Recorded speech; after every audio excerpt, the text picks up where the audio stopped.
Good to see you. Kristen, Claudia. Hello, Claudia. Good to see you. Amanda, good to see you again. Mary Rose, Kelsey. Hi, Kelsey. Shelly in the house. Yeah. All right. If you all could help me out, we got so much to cover today, and I know you're looking for results. How many of you like money? Money, money, money, money, money, money. How many of you like making a difference? Making an impact by show of hands. Hey, Karen, good to see you. Yeah, me too. In fact, I just wanted to take a minute to thank all of you who purchased your VIP package with us, who upgraded for VIP for $47. We raised over $2,000 that we're going to donate to our rescue. Give it up for those of you who purchased VIP. We got some offers for you. 100% of that is going to our rescue, which fights human trafficking. Because I was so moved, I'm going to go ahead and double that with my own finances. So I'm going to match your guys' donation to our rescue. We're going to be saving children from human trafficking. I just saw online on their website that literally the cost of a child abroad can go as low as $200. So we could have just saved 10 children abroad. So give it up for yourselves for doing that. I was mentored by Tony Robbins for a long time, and I learned that the secret to living is giving. And I just can't settle for anything less. So blessings to all of you for being here. Now, I need your help. Will you all help me? Oh, for F's sake, will you all help me? I need to know what you want to get out of this masterclass. I put listen, do you know how hard it is? Do you understand how hard it is? Listen, do you understand how hard it is to take literally thousands of hours of content and put it into 2 hours for us today? I need to know what you want the most. If you're not on mute, please mute yourself. I'm going to send little green people to your house and they're going to pin your ears to the wall. Okay. I need to know what you want. Write down inside this chat right now. What are you hoping to get out of this most? What must you get out of this masterclass today to make it the most valuable 2 hours of your week? Please type it in the chat box. Not the little green people. I signed up. Mindset shifts. Yeah, I love that. What else? Concrete steps to explain my business and sell more. Be as sexy as JJ Villar. I love it. Support and confidence. I must learn how to grow. Sales mastery. Yes. Objection handling. All right. Cool. Just those things. Let's do it. You guys game? All right. So for those of you who don't know me, I'm Brian Mayoral. And if this is your first experience with me, I want to let you know that you're in the right place. I will serve you. You will get things out of this. You will get tools and strategies to apply to your business now. I sometimes cuss. So if there's children in the background, just know earmuffs, because I don't play games and I don't bullshit. I'm not into bringing you guys on here and not giving you real strategies that will help you impact your business. I don't do the fake stuff. I do real stuff. You guys down for that? But in order for you to get the most out of this class, you got to go all out. You can't treat this like another one of those Zoom trainings where you just kind of come in here, digest information, and hope it works. You got to go apply it. Means you got to work those phalanges in the keyboard. You got to take notes. You got to shout back answers. You got to get energized. Okay. I don't act this goofy because I like being this weird and uncomfortable. I act this goofy because we like to bring energy to things, because energy creates motion. Energy is going to allow you to retain this information. Is this making sense? I want you to retain it. I want you to get the most out of it. How it happens is you going all out. You guys down for this? Is it possible that you can learn 1 or 2 things today that will change your career? Is it possible? For those of you who don't know me, someone came into my life 7 years ago and changed the trajectory of my life. I was lost, I was depressed, and I didn't know what I wanted to do with my life. I don't need to go through the boring details. My best friend had been trying to get me to go to a Tony Robbins seminar for easily 6 or 7 years. But I was one of those guys who had a big ego. Do you guys know someone whose ego is so big that they're afraid to learn? You guys know some people who hide behind themselves and don't take action. All they do is ingest information, but never do anything about it. That was me. My best friend, Chandler, called his rep from Tony Robbins. Her name's Marshonda Henderson. You're going to fall in love with Marshonda. Marshonda calls me up. She says, hey, Brian, I hear that you want to go to the Tony Robbins event. I'm like, I don't know what you're talking about. No, I don't know what you're talking about. I don't want to go to some Tony Robbins event and listen to someone tell me how to live my life. Does anyone resonate with that? I don't need to go jump up and down, walk on hot coals to change my life. Anyone? Okay. So guess what I did? Click, hung up. How many of you have ever gotten hung up on a sales call before? Anyone got rejected, denied? What do you think Marshonda did? Come on, type it in the chat box. What do you think Marshonda did? She called me back, baby. She called me back. She knew that 48% of salespeople won't follow up, yet 80% of sales come after the 5th no. She knew that. So she wasn't going to take no for an answer because it wasn't about her. It was about who? Her client. So she kept following up, and I answer another phone call. I'm like, oh God, here I am. I'm a junior high school PE teacher at the time, making $48,000 a year. Big money, baby. 48K. Calls me up. Brian, hey, she chats with me. She learns a little bit about my story. She tells me that the front row seats at this event are like $3,000. And I was about to go, are you effing nuts? $3,000 to go to some stupid seminar? Click. What do you think she did? Come on, what do you think she did? Come on, Anna, what do you think she did? Hannah, what do you think she did? Jose, what do you think she did? She called me back the 3rd time. She said, I'm coming for you, baby. I'm coming for you. Now, I answer the phone call this time.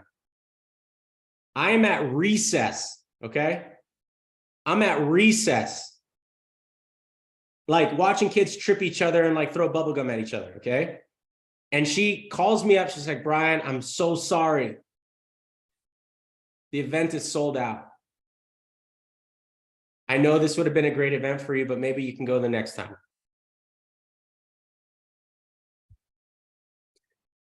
Ah, what a relief. I didn't have to make the decision myself this time. Someone else made the decision for me. Is this resonating with anyone? Anyone ever been invited to like a party or like just someone say no for me so I don't have to go or I don't have to answer? And I was relieved. But then something came over me. I started to shake and literally have the sweats. It might have been because it was like 105 degrees outside that day, but I started to sweat, okay? I started to sweat and I started to shake and I started to get angry with myself. Like, at what point in your life did you stop saying yes to stuff just because it scared you? When did that stop? And I'm like coaching myself up and I'm so frustrated with myself because here I am. I don't have no money. I don't have no money. Okay. I didn't have any money. I wasn't where I was at, where I wanted to be in life. I wanted something more. How many of you on this call want something more? More money, more love, more passion, more creativity, more confidence, more certainty. It's part of the human condition. Of course you do. And you deserve it. You deserve it. So here I am feeling like I don't deserve it. Like I shouldn't do anything about it. And I'm scared. I'm scared to spend money. I'm scared to spend the time. I'm scared to go meet a bunch of strangers at an event. But thank God someone else said no instead of me. I was so disappointed in myself. Marshonda calls me, says, Brian, 2 people have tickets that they need to get rid of. Do you want one of them? For the first time in my life, I spent money that I didn't have. I was broke as a joke, guys. I would go on dates, okay? I would order appetizers just so the girl could order a full meal. Broke. And here I am, she's asking me for like $3,000. I'm like, oh my God, I don't even own a credit card. Literally, that's how safe my life was. Didn't even own one. I swear to God. Now I'll finish this story here a little bit later. But really quickly, I'm going to call on a few people. Just raise your hand. How many of you have clients that say no to you for whatever reason? Now, if you all don't mind, I'm going to bring some of that school teacher back today. Let's go to work. You guys ready to go to work for a master class? Ready to learn some shit? I didn't say it. Okay. You guys ready to learn some stuff? Why do people say no? What keeps people stuck? Someone raise their hand. What keeps people stuck?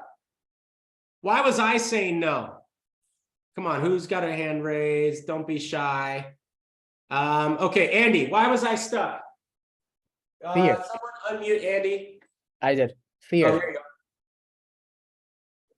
Why was I stuck, Andy? Fear. Ooh, the big F word. He's cussing at me. He said the 4-letter F word, fear. How many of you ever felt fear before? Fear of not being enough, fear of not having the money, fear of what other people are going to think about me. Anyone have those fears? Okay, I'm just making sure that we're all human. Okay. Why else? Can someone else come off mute? Why else? What else keeps people from moving forward, taking action? Go ahead, Renee.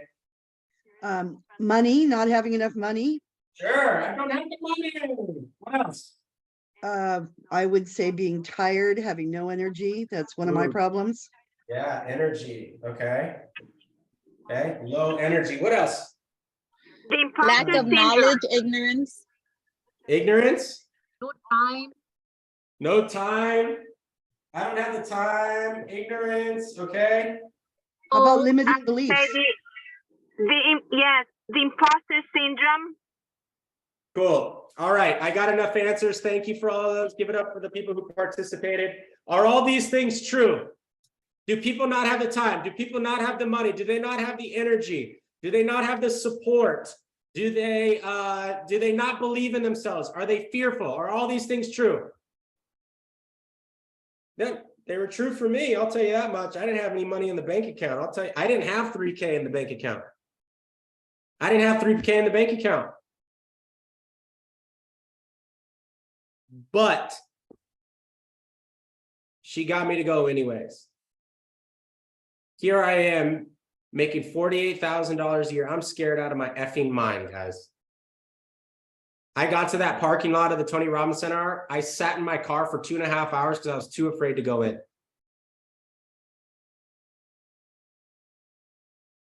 Me walking into that seminar changed the trajectory of my life. I quit my job, went into software sales, tripled my income that year, went in 2 years later, got the #1 national speaking role for Tony Robbins, broke the all-time record in the state of Florida, all because one person sold me. All because one person sold me. Y'all are going to want to write this down really quick. Selling is believing in someone's highest potential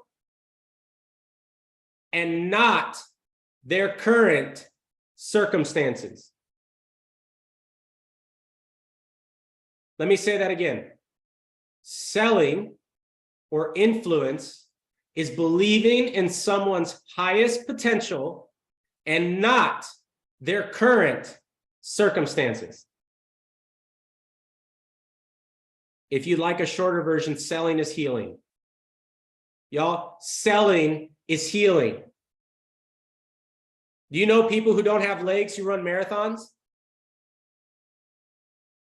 Do you know people who start businesses with no money?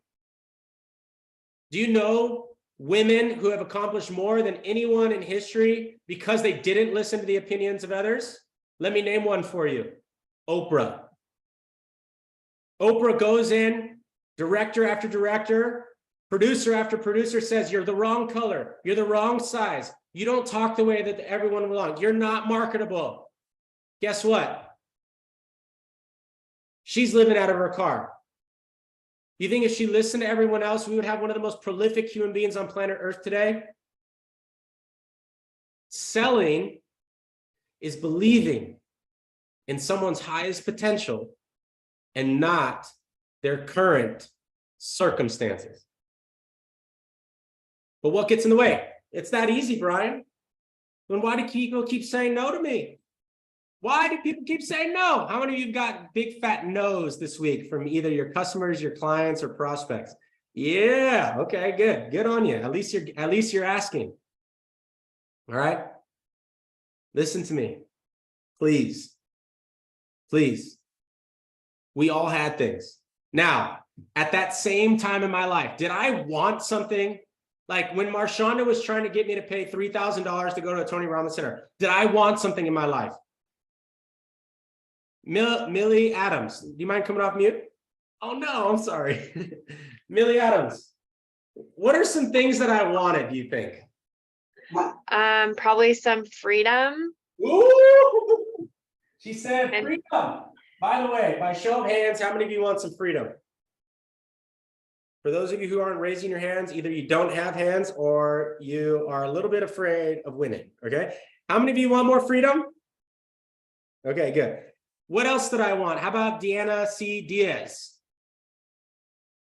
What else did you think I wanted? Come off mute, brother. If not, it's okay. What else did I want? How about James? James, what did I want? More happiness. More happiness. Who here wants more happiness? Okay. I wanted more happiness. There's a smile for you. What else did I want? Go ahead, James. You yell some stuff out. What else did I want?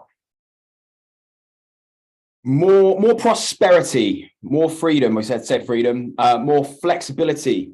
Yes. More Better freedom, relationship. more flexibility, more prosperity, more money, more love, more confidence, right? It's the human experience. We want more, guys, right? We want more love. We want more confidence, right? Yeah. We want it all. Okay. If you have your sheet of paper right now, please put those things that people want on the right side of your sheet underneath a smiley face. And for those of you who have on the other sheet of paper, remember on the other side of your page, on the left-hand side of your page, put a frown face with all the things that hold people back. With all the things that hold people back. Beautiful. Beautiful. You got it? All right. Let me share with you something here. As you can see, this was me when I was a junior high school PE teacher. This guy had all the excuses in the world, all of them in the world. The very things that I wanted, more money, more freedom, more confidence, are the very reasons that I gave why I couldn't do things. Let me say that again. The very things that I wanted in my life, more money, more confidence, more freedom, are the exact excuses that I used that prevented me from saying yes. Is this making sense, y'all?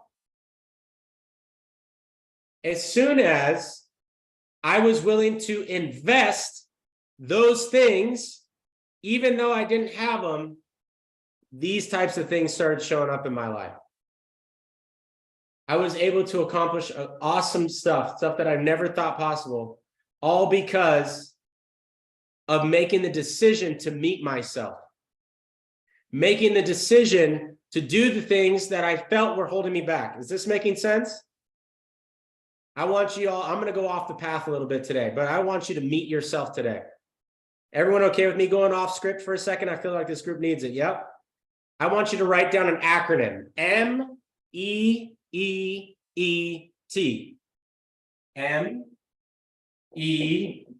MEEET. Oh, 3 E's. MEET. Meet. Give me a thumbs up when you got that written down. Okay, meet. Y'all, eventually your clients are going to have to meet themselves. They're going to have to meet the true version of themselves. Now, some of you who are spiritual, you might be thinking like, yeah, they need to meet like their higher self. That too.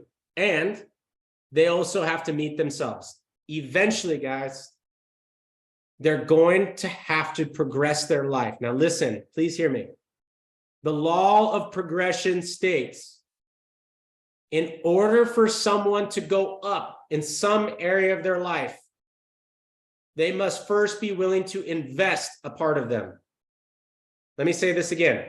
In order for someone to grow, they must first invest or sometimes give something up. Is this making sense? So there I was, I wanted more money. I wanted to make hundreds of thousands of dollars a year. I wanted to start my own business like I have today. But I didn't have the money, I didn't have the time, and I wasn't willing to invest in myself. Do you see the problem? Eventually, I had to give up one of these 5 things. Number 1, at some point in your life, y'all, if your destination is higher than your current reality, you're gonna have to invest something. By the way, for those of you who came from Carissa Kuchas, how many of you know who Carissa Kuchas is? Okay, she's coming on at the end of the call. Give it up. Whoop, whoop. Give it up for the UHPW gals. All right. Now, Carissa knows this because her and I grew up in the Tony Robbins world together. Now, eventually, you got to give something up. M stands for money. Okay, money. Your clients are going to have to give up money at some point if they want to grow. They're going to have to invest financially. Are you all with me? Eventually, they're going to have to invest. The second thing that people have to give up, energy. The second thing that people are going to have to give up are energy. Okay? They're going to have to give up some energy. They're going to have to invest some energy. Third thing they have to give up, emotions. You can't always be in a beautiful state, y'all. At some point, you're going to need to get frustrated. At some point, you're going to need to feel a little bit unhappy. At some point, you're going to want to feel the yearning to be better. That emotion is a tool. It's a tool. And some people are so adamant on protecting their emotions that they don't move. Is this making sense? They're so adamant on protecting their emotions, they don't take action. You got to eventually give those up. Energy, emotion, ego. The third E stands for ego. Just like I didn't want to learn from somebody else. I didn't want to listen to someone else who had higher results. I had to eventually give up my ego in order to grow. Is this making sense? I had to invest a part of my ego in order to get to a new destination. T stands for time. T stands for time. Now, hear me on this. The law of progression states that at some point in our life, we have to meet ourselves. Did you all hear me? Your clients are going to have to meet themselves at some point. They may not have to invest all of these things, but they are going to have to invest 1 or 2. Because if they keep doing the things that they've always been doing, they're going to get the same results that they've always gotten. You all know this, right? You all know this. So what do we have to do? We got to meet ourselves. But I want you to pay attention to something really quick. Earlier, I asked you, what was holding me back from saying yes? What holds your clients back from saying yes? Guess what? You told me energy, time, limiting beliefs, ignorance, fear, money. All of these things. Is this making sense? The very thing that is holding people back is the very thing they have to give up in order to grow. That stands for your clients that you're trying to sell, and it stands for you. When you are selling somebody or influencing, by the way, if you don't like the word sales, that's cool. Just switch it for the word influence, okay? Can you guys do me a favor really quick? If you're being honest, how many of you hear the word sales or influence, or it makes you a little nervous or scared, or you're afraid to ask for the money at times? I get it. I understand. I've been there. Totally understand it. Okay? Can you guys do me a favor, everyone, right now? Can you guys look around your room, find 10 objects, or 10 anything, or humans? Just find 10 things. I can see your eyes. You look like bobbleheads right now. I love it. Okay, can you name one thing that you looked at that wasn't sold?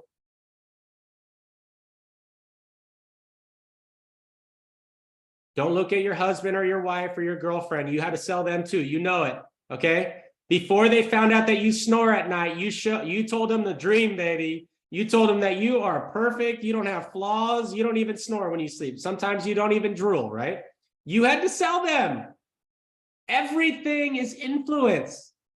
Y'all, listen, if you don't believe me, watch this. Name one successful company that did it by themselves. Even if you're not in a profession of sales, eventually you're going to need to influence other people to get what you want. Is this true? Day-to-day basis, your teammates, your coworkers, your family, you got to influence them daily. Influence is the universal skill of success. Some people are entrepreneurs by trade. Some people are engineers by trade. Some people are marketers. Some people are artists. Guess what? None of them become successful without being able to influence other people. You can have a skill set or a trade, but the universal skill of success is influence. Name one person that you look up to that hasn't mastered it. That's how powerful this is. So maybe you're not driven by green pieces of paper with dead people on it. Maybe you're not driven by money. Maybe you're driven by impact. You still need the skill. Maybe you're not driven by beautiful cars and beautiful houses and laying on the beach. That's cool. Maybe you're driven by changing people's lives. Maybe you're driven by making someone else feel good. Influence. Are you with me today? Are you with me? Can you type in the chat box? Just say, tell me you're with me. I need to feel warm. Are you with me? Wakey, wakey. Let's go, baby. Let's go. All right. You guys ready to learn the exact skills and strategies that I learned to break multiple records for Tony Robbins? Are you sure? Do you want to learn this? No. All right. There's only 3 reasons why people say no to anything. And there's only 3 reasons why people will say yes to anything. How many? Come on, give me your spirit fingers, baby. Give them to me. Woo-hoo. There's only 3 reasons why people say yes or no. That's it. Some of you are like, oh my God, this guy's so corny. Yes, I am. But you will remember these things, okay? Sue me, okay? You'll remember all of it. There are only 3 reasons why people say yes or no. Number 1, write this down. Themselves. The number 1 reason why people say no is themselves. I'll go into all this here in a minute, don't worry. Second reason why people say no, external reasons. External reasons is the second reason why people say no. The third reason why people say no. Okay, the third reason why people say no is value or product fit. Value / product fit. Okay. Now, how many of you have been through a sales training before? Anyone? Oh, cool. All right. One of the first things they probably taught you is sell on value. You have to sell on value. How many of you have heard this over and over and over again ad nauseum? Oh my God, for God's sakes, like take me back to the 1980s, why don't you? Okay. Here's the problem. The majority of the workforce nowadays grew up with the internet. And what the internet did is it gave people access to information, where they no longer can be coerced or lied to in order to buy something. Is this making sense? Which means we have to do an integrity-based selling model. Write that down. Integrity-based selling model. Y'all, I've been selling things since I was young. Okay. I'll tell you right now, I don't even feel good about most sales. Okay. They scare the living crap out of me. Okay. That's why I don't sell like most people sell. Because if I sold like most people, I get the same results that most people get. Is this making sense? But most people, here's what they're taught. I bet you'll remember this. You've heard this somewhere. You get on a sales call and the first thing you ask is, what are the 2 or 3 things that might be holding you back today, sir? Or what challenges are you currently facing? Or what problems can I help you overcome today? How many of you have heard this before? How many of you have been taught this before? No, please stop doing it. Stop it, please. Okay, here's why. There's this thing called sales resistance. Everyone write it down. Sales resistance. There is a collective consciousness or a collective belief that most people adopt.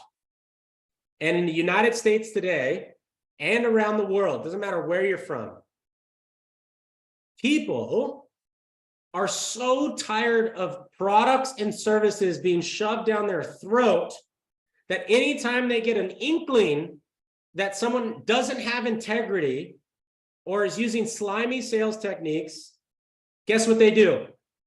They tense up, okay? And they put their walls up. They may not even know why they're doing it, but they start doing it. How many of you have been on sales calls where you're like, I thought it went well, but for whatever reason, the person was like guarded. They didn't open up to me. Anyone ever experienced that? Or how many of you have gotten to the end of the sales call and you're like, God, they had so many objections at the end of the sales call. I don't understand. Like, what did I say wrong? Anyone ever done that before? Wondered that? What I'm about to share with you today will change the game for you. Okay? What I'm about to share with you today will change the game for you. The 3 reasons why people say no. Back to number 1. Number 1, themselves. Number 2, external reasons. Number 3, value and product fit. Now, because you've learned a million things about value and product fit, and I only have 2 hours, let's go into the good stuff. Okay? I can't move forward today, Mr. or Mrs., because I don't have the what? Or I can't move forward today because I don't have the what? Or let me ask my partner. Let me ask my spouse. Anyone ever come up with these? Or let me go ask the boogeyman who's underneath my door, okay, but in my closet. Let me go ask the piece of lint that rolled out of the closet when I opened the door, right? Like, whatever, right? They have external reasons. Those are external reasons. Hear me on this. Those are external reasons. But there's an order of operations. There's a syntax, meaning if I gave you a recipe, you would probably get a certain outcome. Is this making sense? Like, how many of you like chocolate chip cookies? I said, how many of you like chocolate chip cookies, darn it? Now, Cassidy, it gets so annoyed because I always am asking for chocolate chip cookies around the house, okay? In fact, I got chocolate chips on our couch the other day. Not such a good idea. But anyways, I digress. Chocolate chip cookies, okay? I love them. Ooey gooey chocolate chip cookies. Now, if I wanted ooey gooey, just a little bit soft chocolate chip cookies, what I might do is I might get all the ingredients. I turn the oven on to 425, preheat it. I get a baking sheet out. But forget all the dough, forget all the batter. I'm just going to throw all of the chocolate chips on the baking sheet and put it in the oven, right? No, because what would happen? I would burn the house down, okay? It would start a smoke fire inside the oven, and then Cassidy would leave me, okay? So we don't do that, okay? Why? Because it would be out of order. You have all the raw ingredients, but if you do them out of order, you're not going to get the proper results. Does this make sense? When I found this out, I went from going from a junior high school PE teacher to literally in Florida breaking that record when I figured this out right here, what I'm about to share with you. I promise it's legit. It's legit, but you got to listen to it and you got to actually do it. You can't just say, oh yeah, I'm going to do parts of it. You got to do it all, okay? Ingredients. So if you wanted to bake chocolate chip cookies, what are the chances? If I lock you in a kitchen, you don't have Google, you've never baked chocolate chip cookies before, you don't have the recipe, all you have is the raw ingredients. What are the chances that you actually get chocolate chip cookies? Type it in the chat box. What are the chances? 0% chance, right? There's too many variables. There's too many variables. So let me give you the recipe right now. The first thing you want to do is you want to get the buyer's beliefs locked in. Buyer's beliefs. Are you ready for this? Get ready to take a screenshot, okay? There are two things that make someone believe that they should buy and buy now. There are seller's beliefs and buyer's beliefs. Write that down. Seller's beliefs and buyer's beliefs. How many of you would agree with me, if you've ever sold anything, that sales is 80 to 90% psychology? Raise your hand if you agree with that. Okay, let me prove it to you. Let me prove it to you.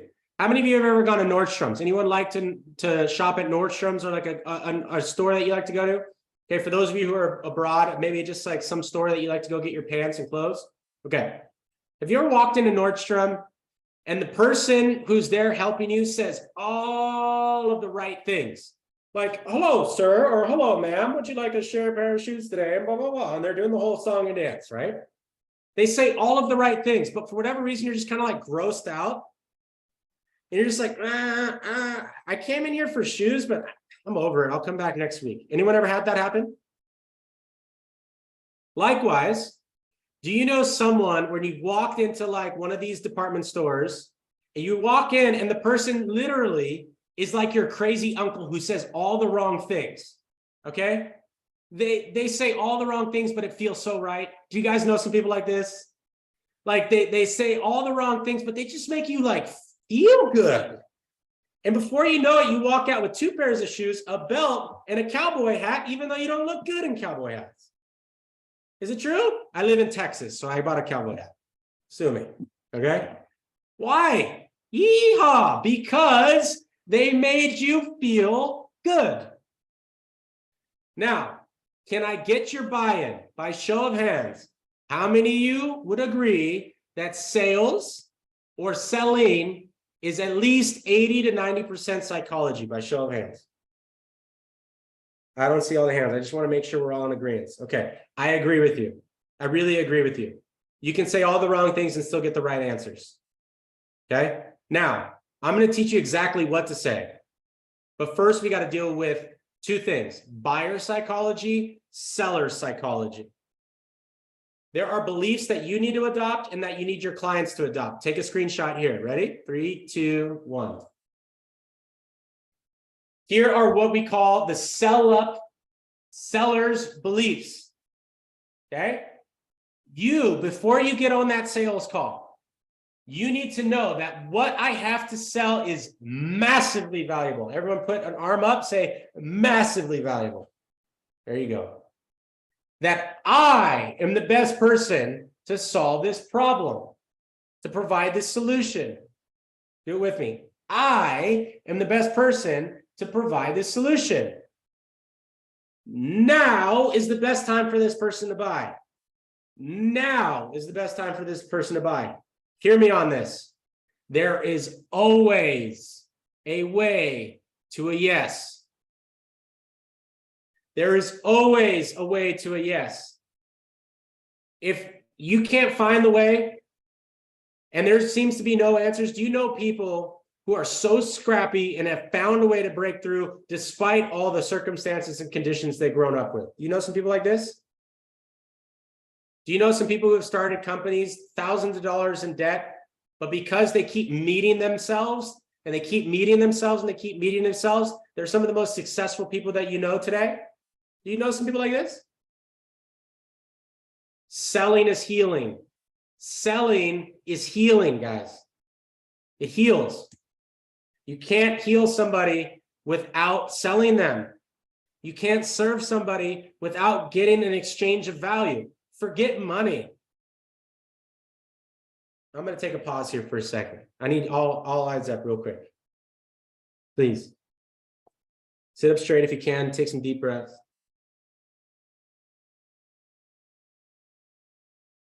Money loves speed.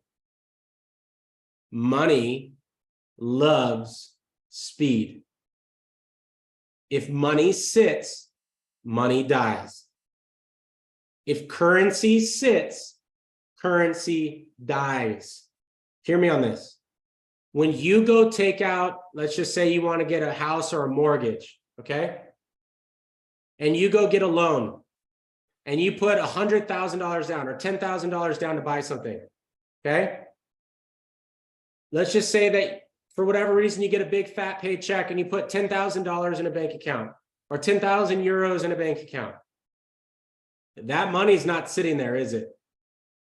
You know what that bank does? They go move it and trade it. And they keep trading your money around. Why? Because if money sits, money dies. If currency sits, it's not meant to just sit. As you guys well know, no matter where you're at in the world, you're probably experiencing inflation right now. Raise your hand if you're experiencing that. Okay. You are well aware that if you don't use money, it goes down in value. Is it true? You have to use it. You have to learn how to use money to make you more money. That's why you have to meet yourself. So here are the buyer's beliefs. Go ahead and take a screenshot of this really quick. Number one, okay, buyer's beliefs. They have to believe that what you are selling is massively valuable. They have to believe that you are the best person to provide the solution. They have to believe that now is the best time for them to solve my problem. Not tomorrow, not 10 minutes from now, not when the boogeyman gives me permission, now. If I believe this, okay, I have to believe that this will get me results, and I will say yes. Buying is healing. Buying is healing. If I spend money today, it will heal my problem. For some of you, you're coaches right now, okay? You getting someone to buy your course or buy your stuff is healing their problem. If you don't believe that, they're not going to buy. I'll give you an example. For our company, we believe that by people being a part of our products and services, that they will get at least 3 times their results, 3 times their investment, or we won't even ask for their business. We have to be integrity-based. You have to be ethical. Is this making sense? Why? You may lose out on a sale from time to time, but you win an investment in yourself because you learn to trust yourself. Is this making sense? Okay. So how do you get these beliefs to happen? By talking about what they want. Hear me on this. You may want to write these things down. When you get on a call, what do you want? Ask them, what do you want? Like Ryan Gosling in The Notebook, what do you want? What do you want? Okay, just ask the question. Hey, Mr. or Mrs. Prospect, what is it that you want? Why do you want that? Why is that important to you? No, really. Why is that important to you? What you're looking to do is uncover a target, a thing that they're going after. In order for you to build value and know that your product and service is the right fit, you first have to ask them what they want. Don't ask them what their problems are within the first 5 minutes. Ask them what they want. It's a better way to connect with people. Then, after you've known what they want, then you ask pain-based questions. Well, what's preventing you from having it? What are some of the roadblocks you might be coming into? Then you go to the typical questions that you've heard. Then, and only then, do you earn the right to know that your product and service is the best value and fit for them. Is this making sense? Why do you know that? Because they just told you that they want something and that there's certain things that prevent it. And if you know that your product and service solves that problem for them, how dare you not offer them a solution? Is this making sense? At this point, if you know what they want and you know why they want it, why it's important to them, and you also know the things that are preventing them from having it, and you don't provide them a solution, that is what we call, ladies and gentlemen, being selfish. I didn't say selfish, like shellfish. I said selfish, okay? It is selfish not to provide a solution for people if you know what they want and you know that you can help solve them problem. Can someone just put a heck yes in the chat box so I know that you're with me? Danielle Shapley, good to have you on here. Hey, Carly. Hey, Elaine. Good to have you on here. I need to see this chat box blowing up, baby. Let's go. Okay. You got to know why they want it. Then and only then you know that it's the right product and fit for them. Is this true? Is this true?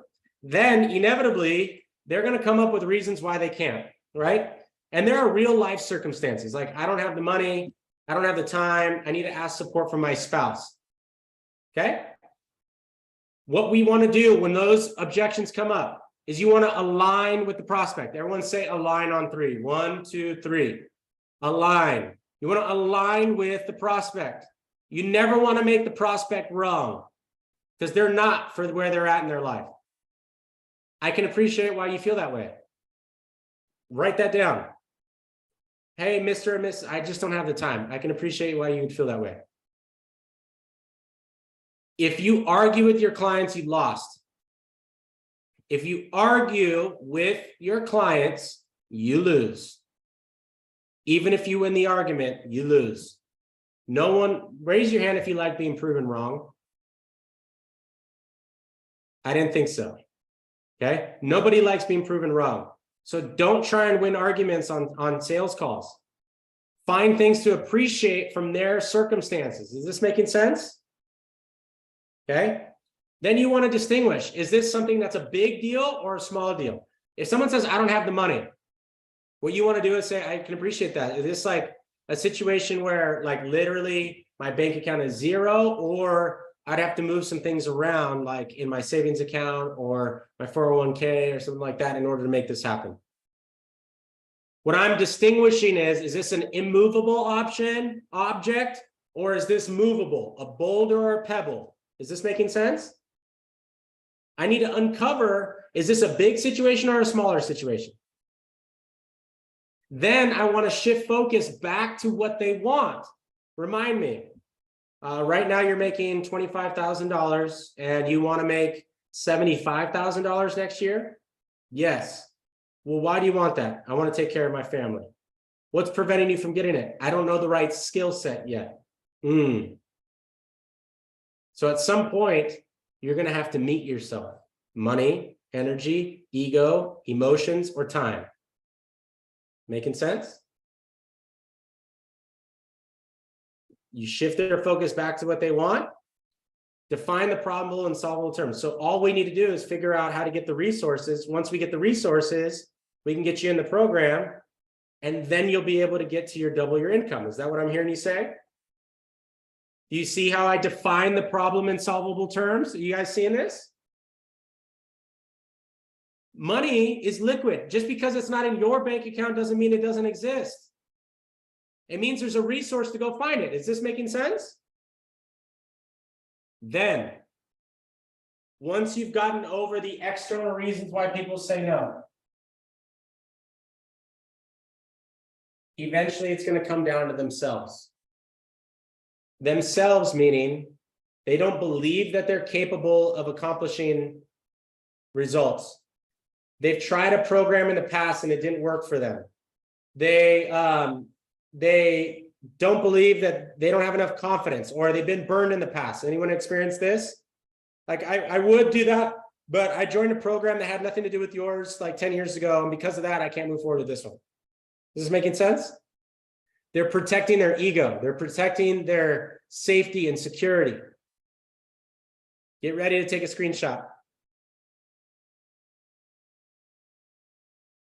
3, 2, 1. These are the 3 reasons why people say no or yes. The internal reasons why people say no are past experiences, follow through, lack of confidence. You all with me? Y'all got it? All right, I want to share with you something right now that I've never shared in a masterclass before. You ready? Selling is pattern recognition. Selling is pattern recognition. Understanding that even though you have all different types of people who get on calls with you or are interested in your product and service, there's usually only 3 to 5 buying personas. Write this down. Buying personas. Buying personas. Let me give you an example. At SellUp, my company, okay, the one that we're speaking to you from today, we go train some really awesome companies like Lemaire Cosmetics, Equinox, Celebrity Cruises, some really cool companies. And we also train individual people like yourselves. And we typically have 3 different buying personas, okay? Number 1 is a small business owner. This small business owner is very different than our second buying persona. The second type of person that we provide solutions for is a solo producer, AKA a sales professional or a 1099, someone who produces results. Is this making sense? Whose income is directly correlated with the amount of money that they make, or then the effort that they put in, right? The results that they get directly correlated to their income. The third type of buying persona are people with sales teams. Now, even though they all want to come to us to sell more and to close bigger deals and to close them faster, they all want similar things, but why they want them is very different. Is this making sense? A solopreneur is going to be very different than someone who has a sales team. The solopreneur is like, how can I invest X amount of money and get a 3X return as quickly as possible for my small business? I'm the one doing the sales, or I have 1 to 2 salespeople doing it. I need a sales process to follow. I need scripts. I need to know exactly what to say on sales calls. Is this making sense? The other type of buying persona for someone who has a sales team, very different. They want sales systems. They want processes on what to do before, during, and after sales calls. They want their sales teams to be very consistent. They need their team to stay motivated. Is this making sense? So even though they're coming to our company for the same things, why they want them is very different. Can you guys give me a thumbs up that you're following me on the different buying personas? Okay. Why does this matter? Because you have buying personas also. If I don't believe that we can solve those 3 buying personas problems, if I don't believe we can solve them, we won't ask for the business. I have to believe in the core of my heart that if someone gets a program from us or joins with us, we will 3X their revenue in 8 to 12 weeks, or we will not ask them for their business. How we sell to them and how we influence them is very different because they want different things in different ways. You probably have 3 buying personas right now as well. Can you think about the different type of people who come to your product and service? Raise your hand if you can think of 2 or 3. Here's what I'd like you to do. I'm going to give you time to actually workshop this. I told you we're going to do some work today. We're actually going to get results today. Here's what I want you to do. Okay? I want you to write down the 3 different buying personas, what their wants and needs are, and how they differ from each other. And what pain points are they looking to solve? Is this making sense? What do they want? What are they looking to solve? And how are they different from the other buying personas? I'm going to give you about 3 to 5 minutes. I really want you to write this down. Keep your energy alive. Don't go anywhere. Carissa's coming on soon. We're going to share more with you here in a little bit. All right. So I want you to write this down. 3 buying personas. What are their 3 biggest wants? What are their 3 biggest pain points that they're looking to overcome? And how are they different from each other? Go ahead and go. If you have questions, feel free to jump on. Let me just try this straight, like I said. Is this the real life? Is this just fantasy? If you have questions, feel free to type them in the chat box. You're doing great. Pattern recognition is very, very, very important.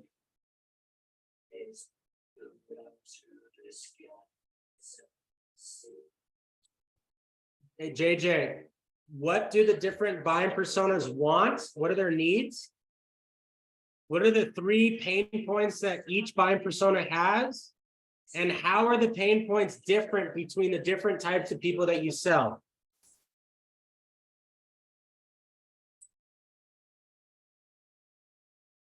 Thanks, Lucas.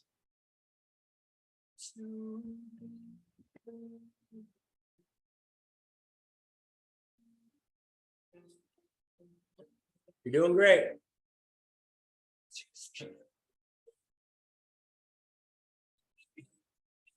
Anya,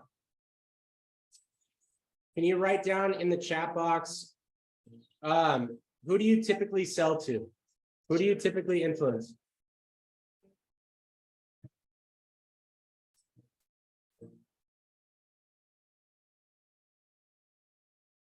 Small business owner is someone who needs sales systems or processes for their small team.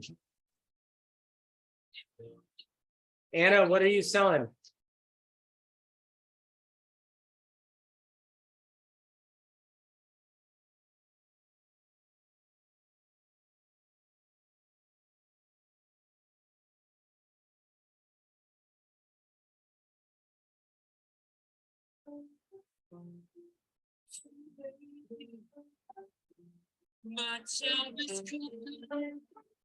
Yes, high performance career with balance.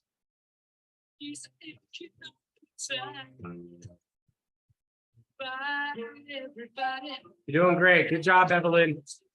Good job, Bala. What's up, Cynthia? Hope you're doing well. Natalie, I hope you're doing well.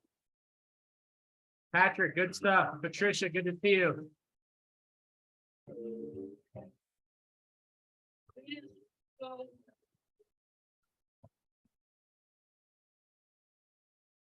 Danielle, good to have you on.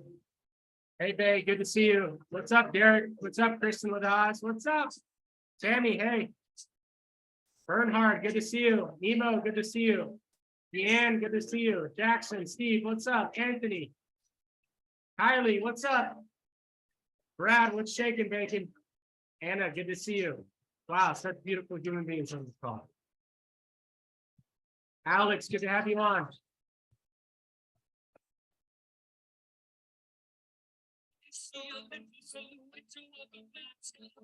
Good job, guys. Good job. Keep it going. 2 more minutes. What do people want? Why do they want it? Okay. Good to see you, Nevin. Good to see you. Okay. Who are the different types of people that buy your services? What do they want? What do they need? What are their 3 biggest pain points?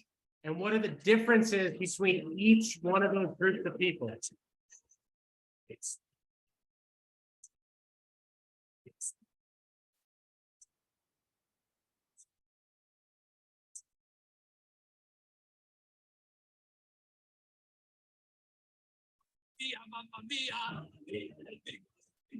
Their products with almonds, super cool. Bruce, I love it. Good to see you on, Bruce. Cracking jokes like usual. We need to catch some waves soon.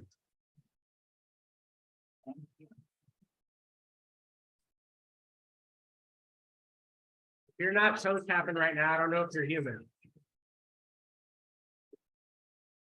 1 more minute.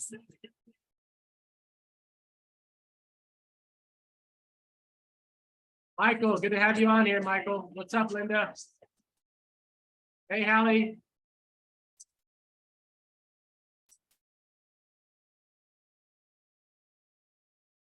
Pablo Valencia, what's up, partner?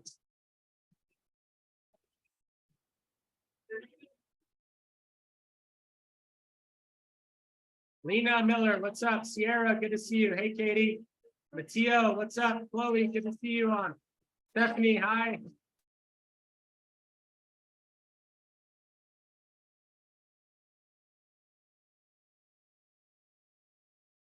Patrick, good to see you, brother.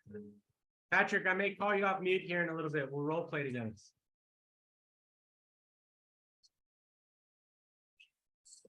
Brian, did you say something to me? Sorry. Yeah, I just wanted to see how you're doing, buddy. All right. Raise your hand if you got some of these down, some of your buying personas down. Do you have their wants and needs? Your hands there? Your hands working? Do you have their wants Yes, and needs? Okay. I do. Yep. No, I'm sorry, Patrick, one sec, I'm asking the group. Do you know what their pain points are? Do you know what your buyer's pain points are? Yes or no? By a show of hands, everyone. Yes? No? Okay, there are 3 biggest pain points. Nancy, we can help you out with this a little bit later in the Q&A, okay? Then, do you know the differences between each group of people? Okay, why are there reasons for buying differently? Okay, that's what we want to identify. Now, how many of you feel like you know some of this stuff, but you're still stuck selling, still stuck closing people? Anyone? Amanda Pelkey, I hope I pronounced your name right. I know you're joining our group this time around. Do you mind coming off mute? You were close. I'll give you like a B. It was Pelkey. All right, how do I get an A+? Teach me how to do it one more time. Teach me how to Dougie. Pelkey. Pelkey, cool. Perfect. Now, you said that you're still know some of this stuff because I know you're going to be going through our course this next round. And what are your buying personas? Can you give me like one buying persona in particular? I don't know if you would call them solopreneurs or what, but I just, enrolled. I opened a lady that was wanting to build her business in keynote speaking. Okay. She wants to become a keynote speaker. Why does she want to become a keynote speaker? It is a passion. So she has, she's a cancer survivor. She's a physician and she's tired of the red tape and being able to help people and wants to be able to really support people for who they are, without, in a way that she wants to do it. So it's basically wanting to do what she wants, when she wants, how she wants to do it, right? Yes, love it. Now, what are some of the reasons she wants to do it for herself? To have financial independence, Okay. security in retirement, Okay. Great. and a quote unquote be living her true purpose. Living her purpose. Love it. Now, what are some of her pain points? Knowledge, lack of skills. As a physician, they are service oriented, but they don't promote themselves. So Promotion. yeah, Okay. What is the product that you're selling? her. Oh, what am I selling? Yeah. So I'm selling a mentorship program that is going to provide her with the branding, being able to promote herself, being able to generate clients Got it. that are targeted to her. Love it. All right. So most sales trainings, thank you, Amanda. If you don't mind, stay off mute here for a second. When you come to a training or a masterclass, they teach you a bunch of like principles and they teach you a bunch of fluff, but they don't give you the real stuff, do they? Come on, how many of you have gone to trainings where you're like, they just teach me a bunch of things, but how are they applicable to me? Anyone ever experienced this? Okay, I'm going to go off the beaten path here. I'm going to go raw and real. You guys okay if I role play with you so you can learn exactly what to say and when to say it and how to say it? You guys want to hear it? Oh, come on. You want to hear it? Type in the chat box. Give me a yeah, baby in the chat box if you're ready. All right, Amanda, you game for this? Now let's roll. I'm going to sell you into a program that has mentorship, gives people promotion, and gives them the exact skills and strategies on how to live in their purpose, increase their finances, and allow them to create a business out of their passion. You in for that? All right, y'all might want to get your notepads ready. Okay, you may not pick up on everything, but this is the goal. Ready? Amanda, I'm so glad that you decided to book a call with us today. What brought you in? Well, I am a physician and I work in the insurance industry. And I'm okay with that. I'm happy with that, but thing I really want to do is I really want to be able to speak to groups, speak to small groups, speak to corporate groups, about managing, being overwhelmed in the business or the anxieties that come with it and having that life balance. So if I'm hearing you right, what you really want is you want to be able to not be pigeonholed by the kind of work that you're in today, but you want to have a life of balance and be able to have some options. Is that what I'm hearing you say? Yeah, absolutely. I've worked, with direct patient care for many, many years. And the reason why I stepped away from that was because of all the red tape. I couldn't be there for my patients in the way that I really wanted to, or support them in the way that they really needed. Yeah, that makes sense. So what is this new venture like 6 months from now? If you could have exactly what you want in your business and your career, what would that be? 6 months from now, I would like to have at least 1 to 2 speaking gigs a month. I'm not totally ready to retire, but I want the option. I want to be setting myself up in a position so that I have the choice to retire if I want to. Yeah, that makes sense. You've worked really hard probably most of your career, and I think you deserve options. I think you deserve options and be able to get on some speaking. Why is speaking and having these options so important to you? So I'm not owned by anybody. I'm doing what I want to do. It sounds like you want a little bit of freedom. Yeah. But you're not bound by anything, right? I got the choice to talk about what I want to talk about. And I don't even know what some of those are really going to be yet. I have, a few basic ideas, but I know that it's what I was meant to do. Yes, meant to speak on stage and impact people, it sounds like. And with that extra freedom and with those options and being unbound, what else would you be able to create for yourself and your family? Well, I'd have definitely far more security financially within retirement. I would be happy because I'd just be feeling fulfilled with what I'm doing. And I know that happiness is just going to pour into my husband. It's going to pour into my kids.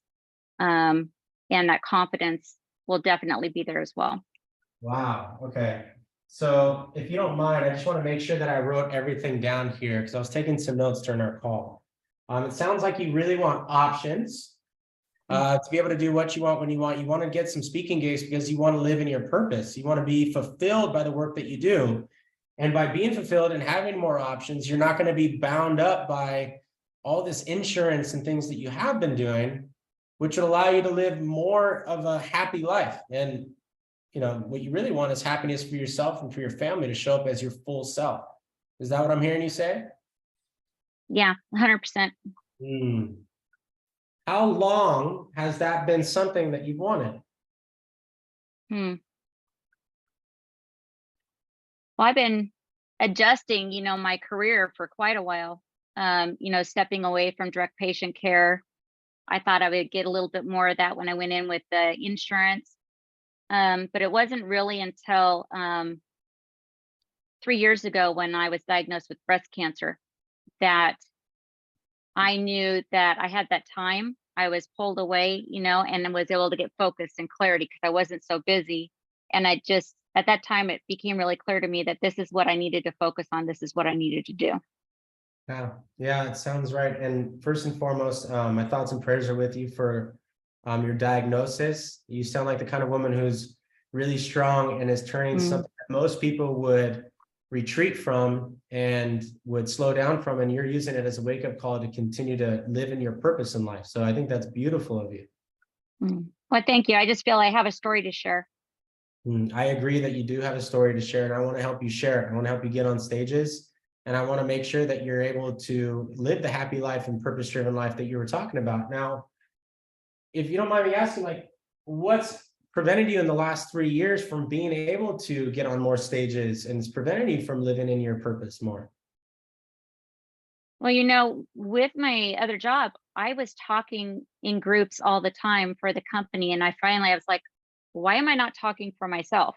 And And I know I need to earn some money from I've been doing some free stuff, but it's time really. My full-time job and everything that I do and taking care of the house and the kids. I really haven't had enough time to learn the skills that I need or even to really put it all together. Yeah. Yeah, I hear you right. You know, you are a busy woman. Mhm. You know, I mean, you are in a position of authority and you're really caring about other people. And I know that most people who are like yourself, who are givers, it sounds to me like you're the person who's constantly caring about other people and other people's needs, which because you care about other people so much, your time is run thin. And by doing all those things for other people, it runs you short on time, which doesn't allow you to do the things you want. I'm sorry that you haven't been able to have that time. And I'm sorry that you haven't been able to spend as much time on your own dream as some of the things that you've been able to do for others. Now, what happens, Amanda, if you continue to do exactly what you're doing today?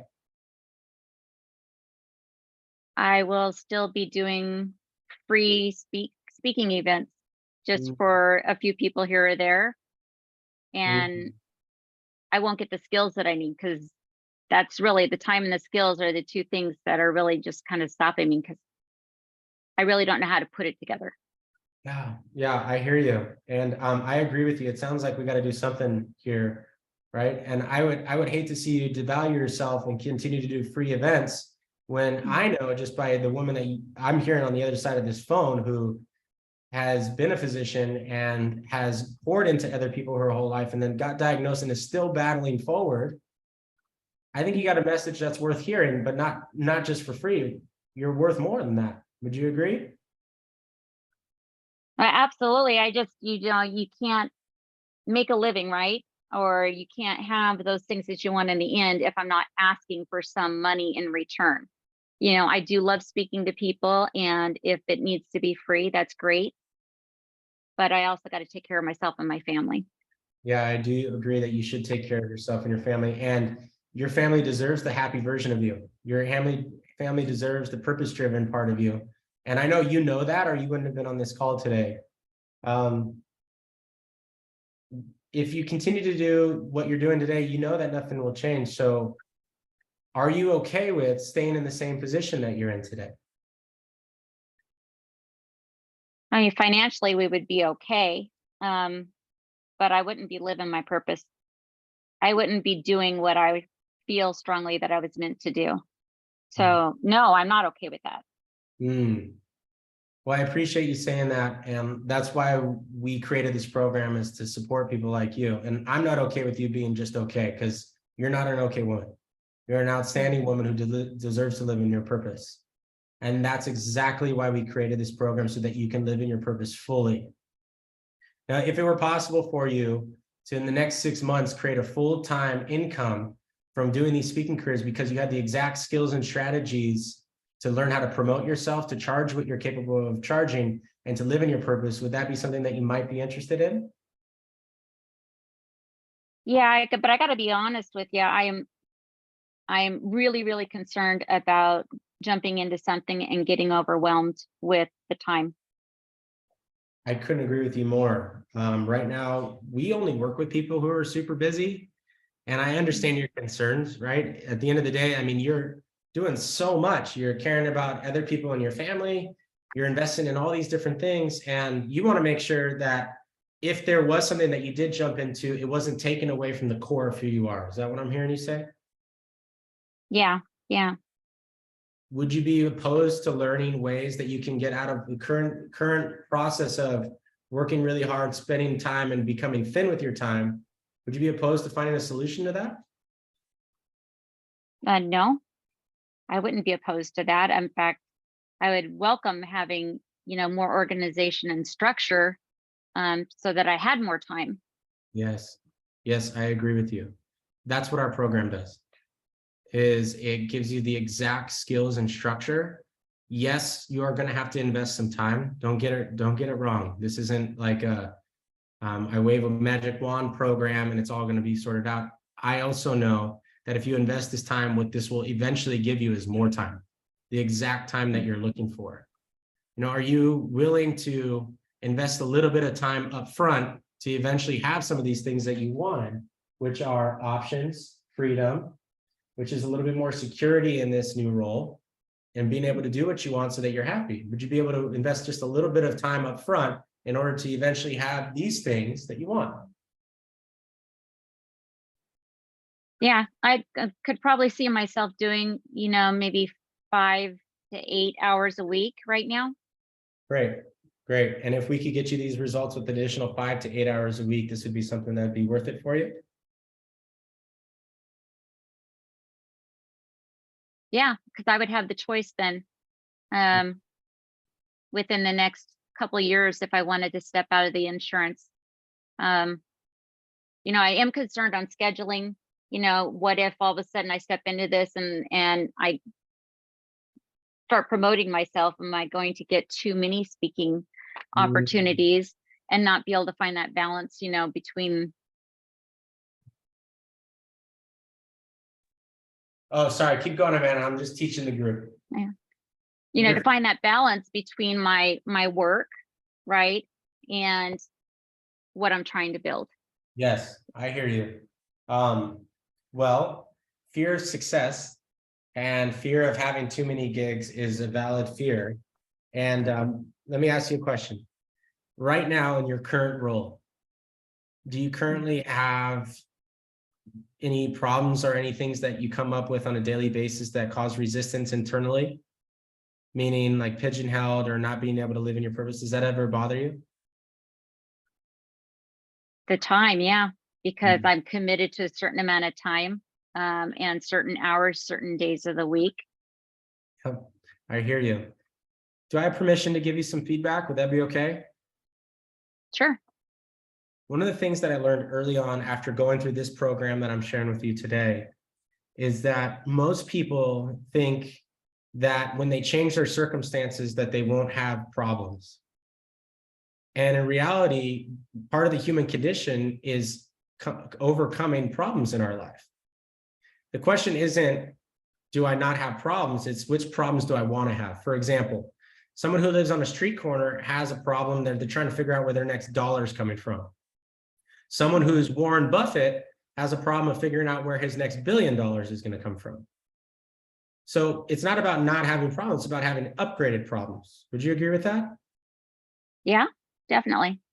So which problem would you rather have? The insurance where you're at today or too many speaking gigs?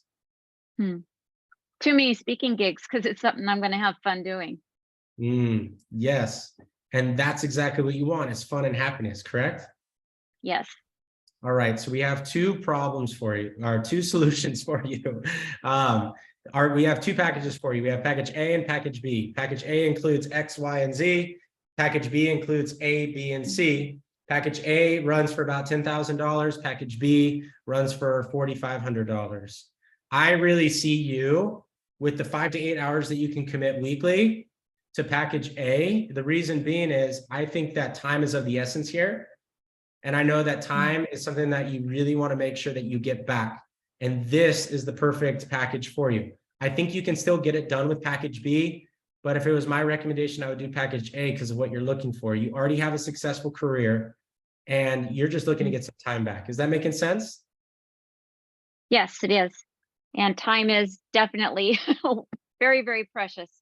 Yes. And I want to help you get more of that time back. So package A, it sounds like this is the right fit for you. Can we get you started? Monday would be your first call. Can you do that?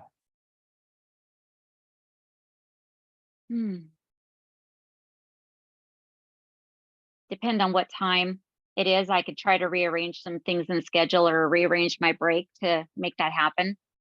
Great. Well, we will accommodate you and we want to make sure that it fits your needs. And what I can tell you is no matter what, you'll have a one-on-one coach and you'll get the group coaching with everything will be also included with all your recordings and everything that you get. So you'll still get part of the same systems. The benefit for someone who's successful and busy like you is you can pop in and out when the time is convenient for you. So that way time's not a hindrance to your results. Is that making sense?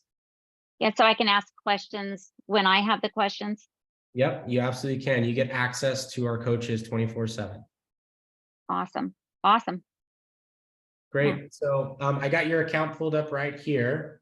Like I said, the investment is $10,000. We can do one payment, two payment, or three payment. Which one works best for you? Well, I'm the kind of person that if I go into something, I'm going to go all in. So I'm just going to pay in full. Sounds good. All right, I got your account up. Your account number is 1, 2, 3, 4, 5, 6, 7, 8, 9, 10. Today. Here we go. 1, 2, 3. Give it up for Amanda for joining the program.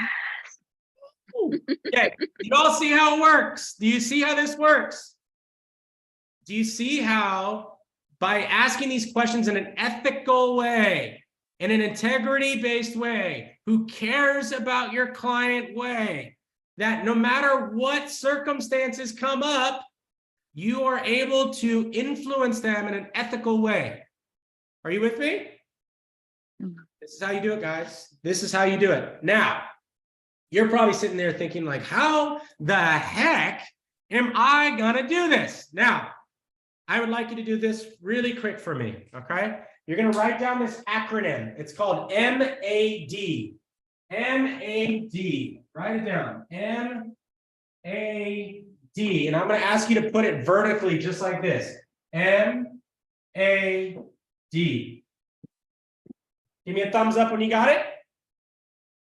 Thumbs up when you got it. Groovy, amazing, awesome, super. Now, check this out.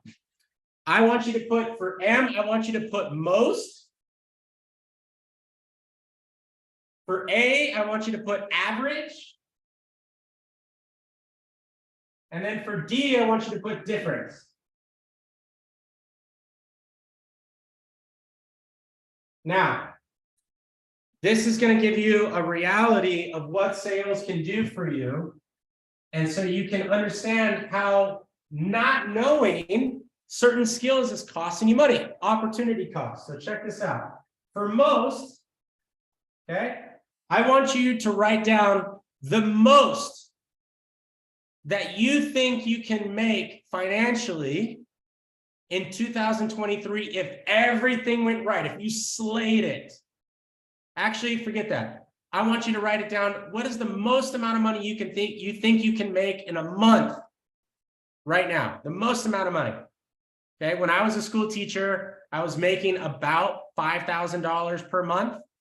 Okay, that was my average income, $5K a month. Okay, the most money that I made after I went to Tony Robbins, after I invested in myself, after I learned from other people and I got into software sales, I was bringing in about 20K a month. Is this making sense? So I want you to put what you're currently making on average per month, okay? And then the most that you believe that you can make per month. And then I want you to subtract the average from the most. Is this making sense? The average from the most. For me, that difference, if you can see my screen here, was $15,000. Is that making sense, guys? So check this out. If you want to understand how influence is impacting your life right now. Every month that I stayed a teacher, I did not want to leave that. I wanted to leave that career so bad. I stayed a teacher for 4 years, even though I didn't want to be, because I was afraid to do something different. I was afraid to invest in myself. I was afraid to meet myself. Remember, MEEET. I was afraid to meet myself.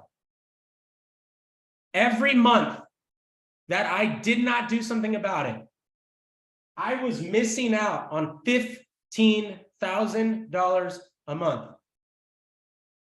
Is this making sense? Because I was not willing to meet myself, because I was not willing to invest, right? The law of progression states that we have to give up money, energy, emotion, ego, or time. So because I wasn't willing to give those things up, it was costing me $15,000 per month. Now, can someone do the crazy math? What's $15,000 times 12? 12 months. 15,000 times 12. Can someone type it in the chat box? $180,000. Now, when Marshonda called me and said, Brian, do you want to go to this event? And she was asking me to spend $3,000. She wasn't asking me to give up $3,000, was she? Remember this. 4 people ask what they have to give up. Wealthy people ask what they're going to get in return.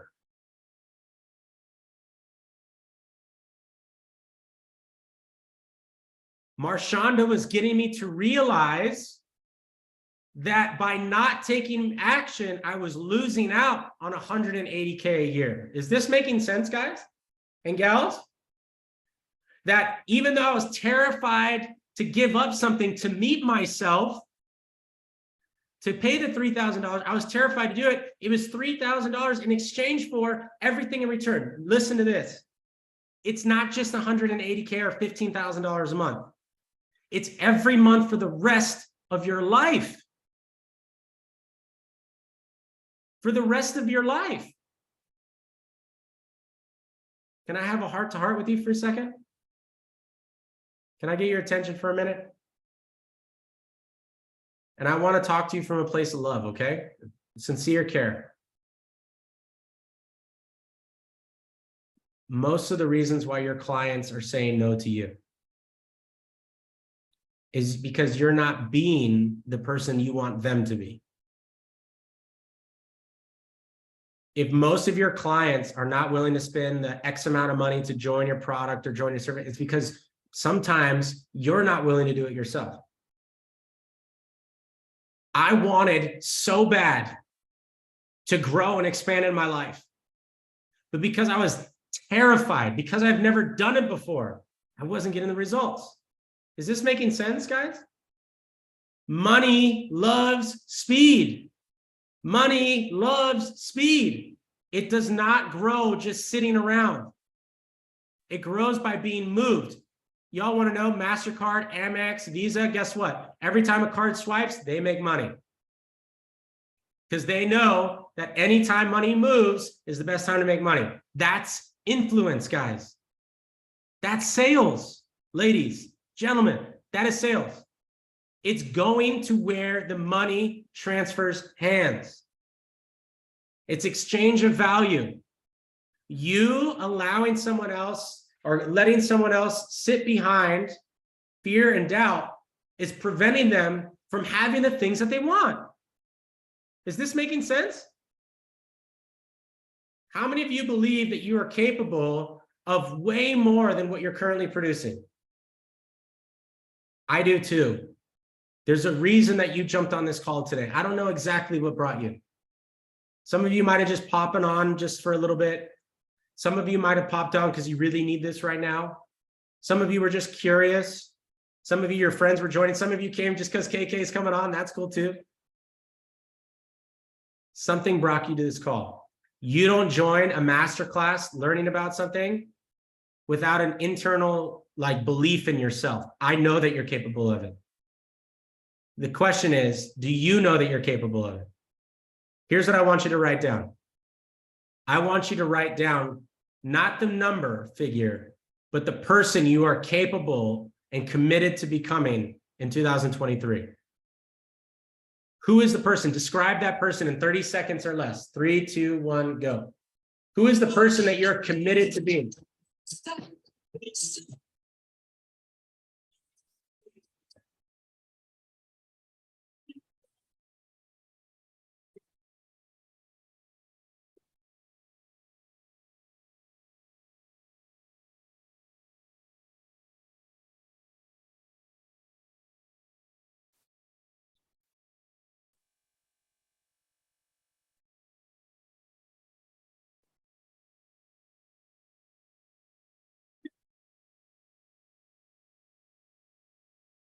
Yes. Magnetic, unstoppable. I love it. Powerful, confident, powerhouse. Yes. God-minded. Yes. Faithful. I love it. Yes. Beautiful. Unstoppable. Yes.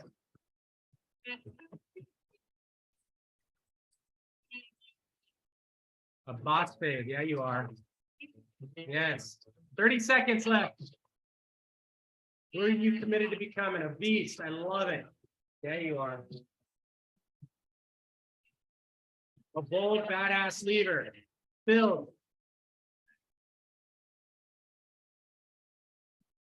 Energized. Love it. A leader. Yeah, you are. Playful. Yeah, Laura, you are. Bold. Beautiful. Yeah. In control. Fearless. All right. Raise your hand if you're with me. How many of you would like to learn exactly what to say on sales calls, meaning the exact scripts to use? How many of you have ever been ghosted before? How many of you would like to know exactly what to say when you get ghosted? What to say in your follow-up stage, meaning when you need to follow up with people to get them over the finish line. How many of you would like to know what to say, when to say it, and how to say it, but not just that, why you need to be saying it the way that you're saying it? The exact skills and syntax. Can you get a yes in the chat box? Cool. It all starts with this thing called the sell-up ladder. The sell-up what? Whoop. The sell-up what? Can you see me? Are you guys there? Oh, I might have lost you. It's called the sell-up ladder. There we go. Let's get you the sell-up ladder. One sec. Can you guys see my screen? Cass, yes. For whatever reason, the wrong screen's showing up. Okay, cool. Let's try this. Can you guys see my screen now? All right, cool. This is better. All right. So as you guys can see here, this is what's called the sell-up ladder. Give me a thumbs up if you can now see it. Okay, so this sell-up ladder is a methodical process to follow in order to get buyer commitment. If you want to get people to say yes, most salespeople can get someone from like a probably to a yes. Okay, can you see this right here? A probably to a yes. Raise your hands. Okay, most salespeople can do that. Really good salespeople can get someone who's like a maybe to a yes. Outstanding, remarkable salespeople who know exactly what to say, when to say it, how to say it, and why to say it can get someone from a no to a yes. But most people are trying to get someone from a no to a yes way too fast. They're skipping steps. Is this making sense? They don't know how to get someone to have what are called micro commitments. Getting them to agree that, hey, maybe it's not a no, but maybe it's an I don't know. And then from an I don't know to a possibly. Then from a possibly to a maybe. Then from a maybe to a probably, and a probably to a yes. Is this making sense? There are specific things to say and do during each part of the sales cycle that if you do them incorrectly, it could have catastrophic events, like catastrophic consequences. But if you do them correctly and you say them the right way, with the right tone, with the right pitch, with the right mindset, more and more and more people will continue to say yes to you. If you are frustrated with people ghosting you, or playing the procrastination game, or can't seem to get themselves to commit, you got to follow the sell-up ladder. You got to get micro commitments along the way, and we can help. We can help. Is this making sense? That's what we designed this for, guys. I've had the unique opportunity to go into literally, I'm not kidding, over 800 sales teams across the United States. This stuff works, but you got to believe that you're capable of winning. How many of you believe that you're capable of doubling, tripling, quadrupling your income this year? Do you believe that you're capable of doing it? No, I'm serious. Because if you don't believe it, I can teach you everything from the cows come home, but if you don't believe it, nothing happens. How many of you would like to learn this exact process that our team follows and that our students follow? All right.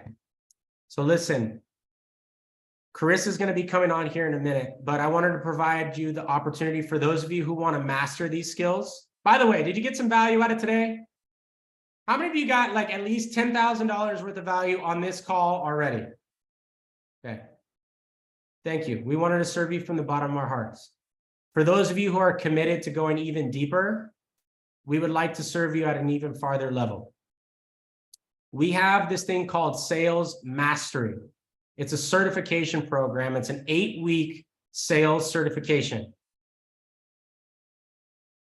In this program, you will make an additional $25,000 in the next 8 weeks, or we will continue to coach you for free until you do.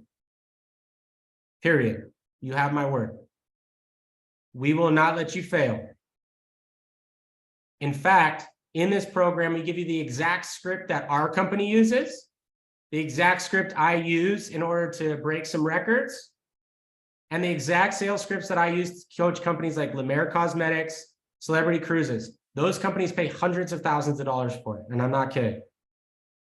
I want to give you the exact script and make it more accessible for you. I want to teach you what to say, when to say it, and how to say it. I want to spend 8 weeks coaching you in an intimate group setting where we go through your exact sales process and we build it out for you. You guys in for this? So you no longer have to do the guessing or trying to figure out what to say or when to say it. We got you. Okay? I want to give it all to you. For those of you who have been through my programs before or are interested, we also are doing private days here in Austin, Texas. Can I get a yeehaw on 3? 1, 2, 3. Yeehaw! Okay? We're bringing people to Austin, Texas, where we're doing a private breakthrough session. We're going to write your scripts for you. We're going to tweak your offer, help you build out your offer, make it even stronger. I'm going to mentor you. We're going to do some like breakthrough exercises. I can't tell you what they are, but it might be cold plunges, meditations, and it might be going out on the town and having some freaking fun. You guys down for that? All right. So we got options for you no matter where you're at. If you want to come to Austin and do a private session with us, and you want to be a part of that 8-week program, we want to support you. We made it accessible for everyone. Do not disqualify yourself if you don't think you're ready. We will find a way to make sure we support you. You down for that? Okay. So if anyone is interested in being a part of our sales mastery certification, can I get like a 1 in the chat box? Who's interested in taking their sales and committed to getting those sales revenues up by at least 25K in the next 8 to 12 weeks? Awesome. So I have my team of sales coaches, my team of sales trainers who have come from Grant Cardone, who were the #1 people at their companies. Prior to being a part of our team, I think they might be on here. Let's see, is Katie on here? Is Troy on here? Katie, go ahead and come off mute. Troy, come off mute. Say hi, guys. Hi, guys. Hi, team. Katie was the top person at Grant Cardone. Troy was the top person at his company down in San Diego. They are available for calls with you. Okay. They're going to jump on calls with you in the next 2 to 3 days for anyone who's interested and wants to apply to be a part of our sales certification. We want you to go apply right now. We're only accepting the top 25 people. And I'm being serious about it. We don't have enough coaches to take more than 25 yet. That's where our company's at on this side of the business. So we're only taking 25 people.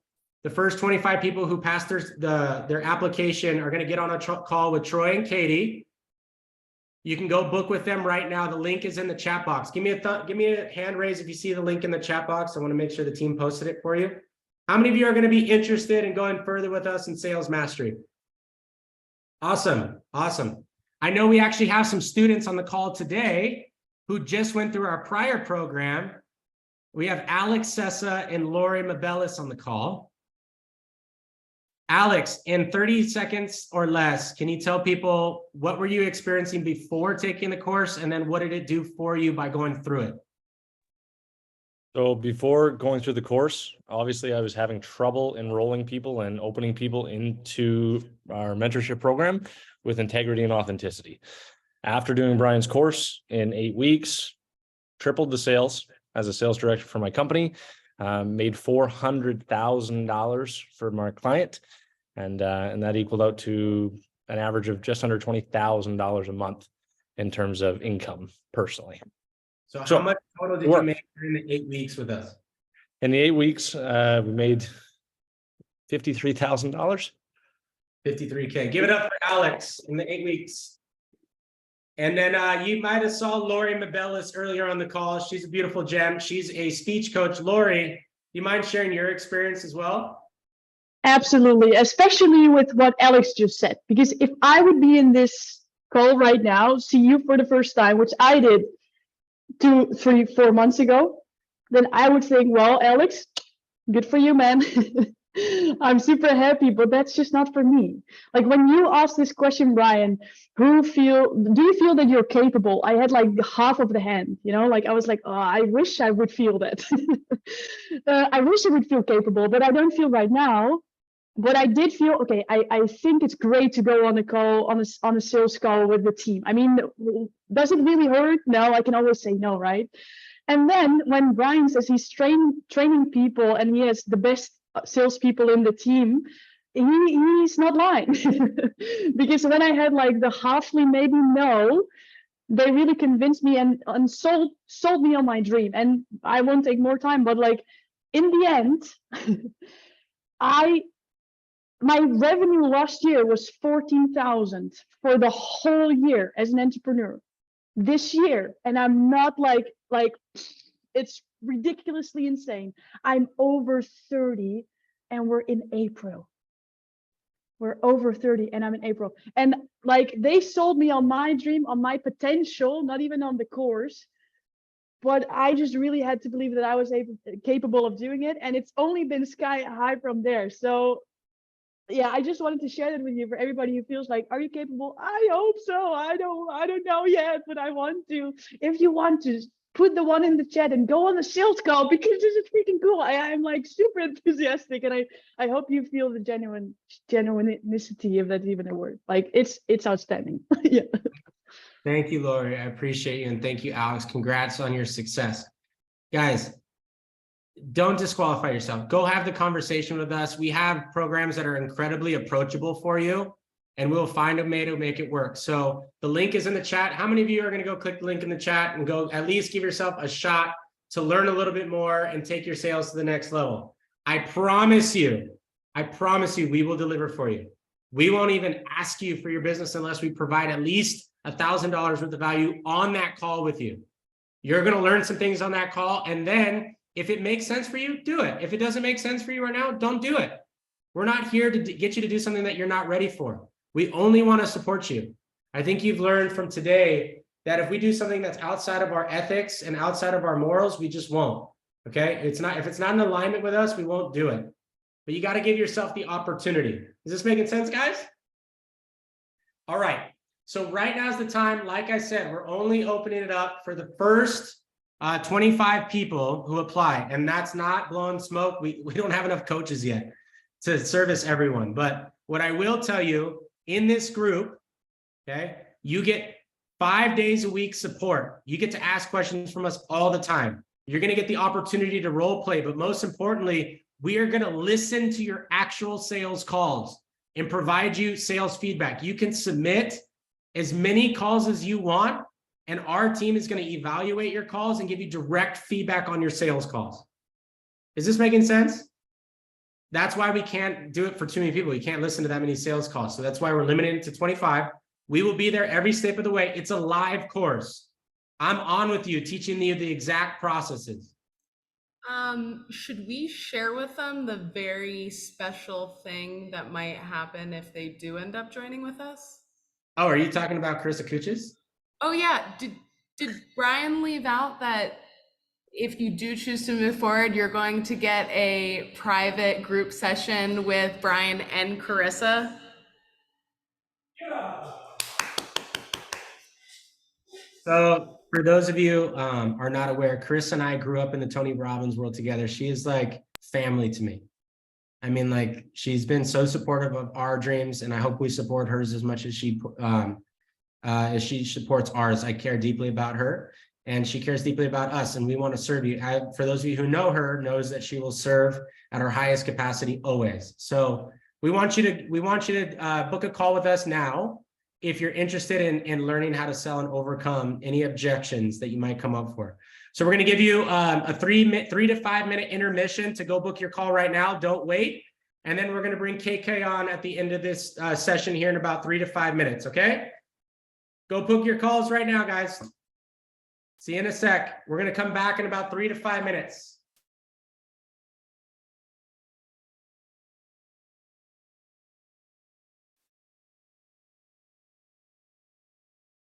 Success is 1% dreaming, 99% doing.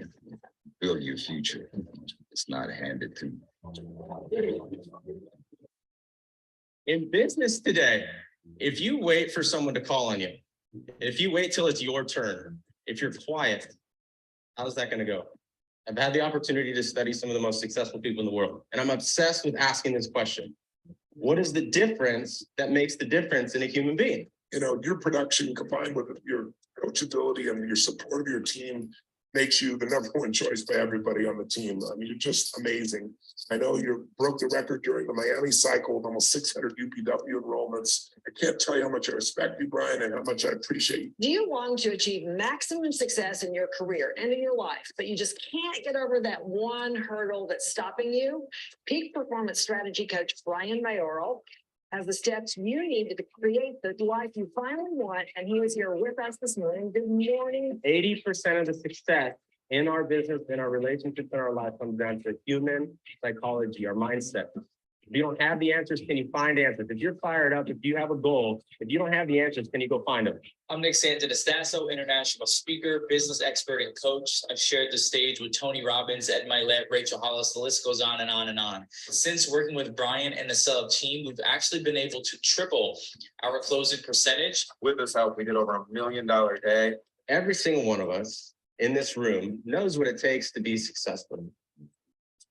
But very few people actually do the things that they know to do.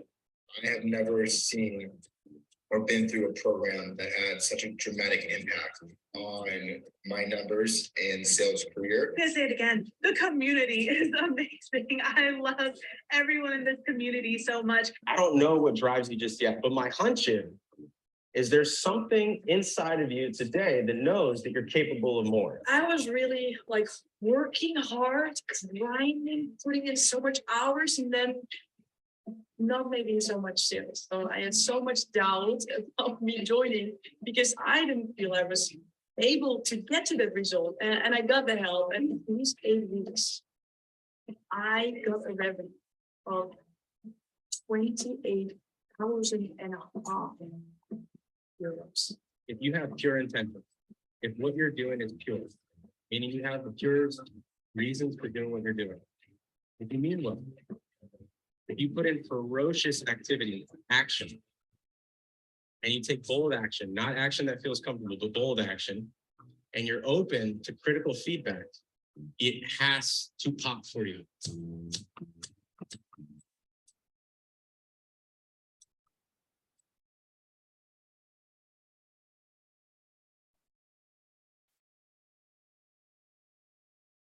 Hey guys, welcome back. Hey, I just want to give a shout out to those of you who are playing full out and staying with us this far and deep into the master course. That means that you're committed, you're ready, and you know that you're capable of more. And I was in your shoes 6 years ago, okay, 6 or 7 years ago, and I know how hard it is to make these decisions. So I want to honor those people who are giving themselves the opportunity to take their sales to the next level. Joanna booked a call. Give it up for Joanna, Sierra, Gina, Moza, Ashley Marie, Lena Miller, Millie, Petra, Anya, Chloe, JJ Villar, Jose, Natalie, Chloe, Sheer, Trisha. Let's see who else is booking a call here. Trisha, Tiffany, Viet. Hey, Viet, good to see you on here. Christina, Patricia, Susan, Bay, Bia, Katie Miller, Marcella, Oksana, Tim, Claudia, I got Evelyn. a piece that keeps falling off. I have a piece in my front that keeps falling off. Oh, someone's got something that's fallen off. Hey guys, if you're not on mute, please mute yourself. And if I wish it it had stopped falling now in my damn mouth. how to pronounce your name? BEA. I hope I'm pronouncing your name right. BEA. Okay. Enough's enough.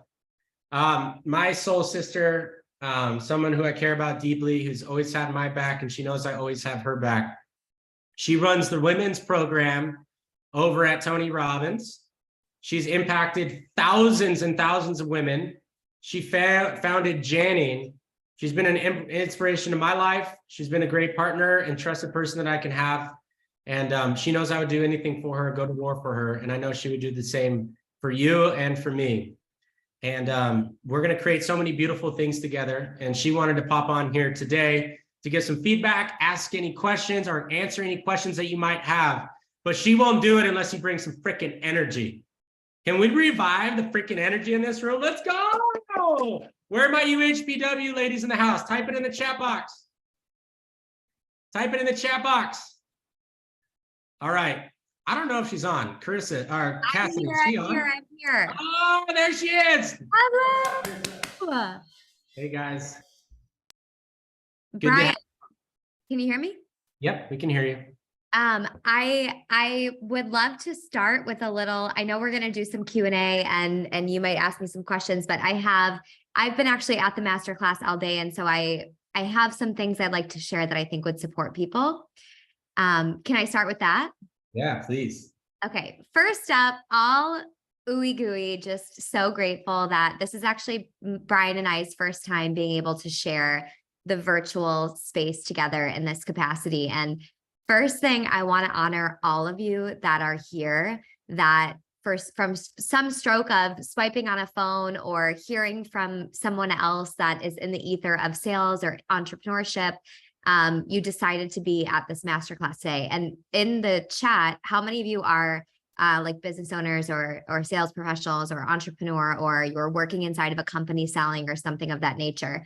As Brian mentioned a bit earlier, Brian and I first met in the world of Tony Robbins. I'm very much deeply immersed in there right now. And we both started our journeys in sales. So sales is so close to my heart, and all of you all stars in the chat right now sharing what you're doing and where you started.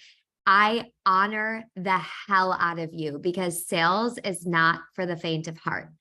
And it will poke you, it will open you, it will challenge you, it will provoke you to become the most amazing version of yourself. And not that I have reached that destination in my own life, but I can say with 100% certainty that this journey brought me to a place where I'm so happy with the woman I'm becoming, and it's because of sales. I mean, that's so weird to say, but I wanted to share with you guys in our time together before we do some Q&A, just 5 things that have supported me, things that have supported me through my journey that I believe will support you and will definitely support you if you're continuing your quest with Sell Up and their courses and their teachings. And if you're not, it will support you in any realm. So I'm going to go through about 5 lessons. And if you would be so kind to type them in the chat as I share them, like the main pillars, just so anyone, if they miss it, they can catch it.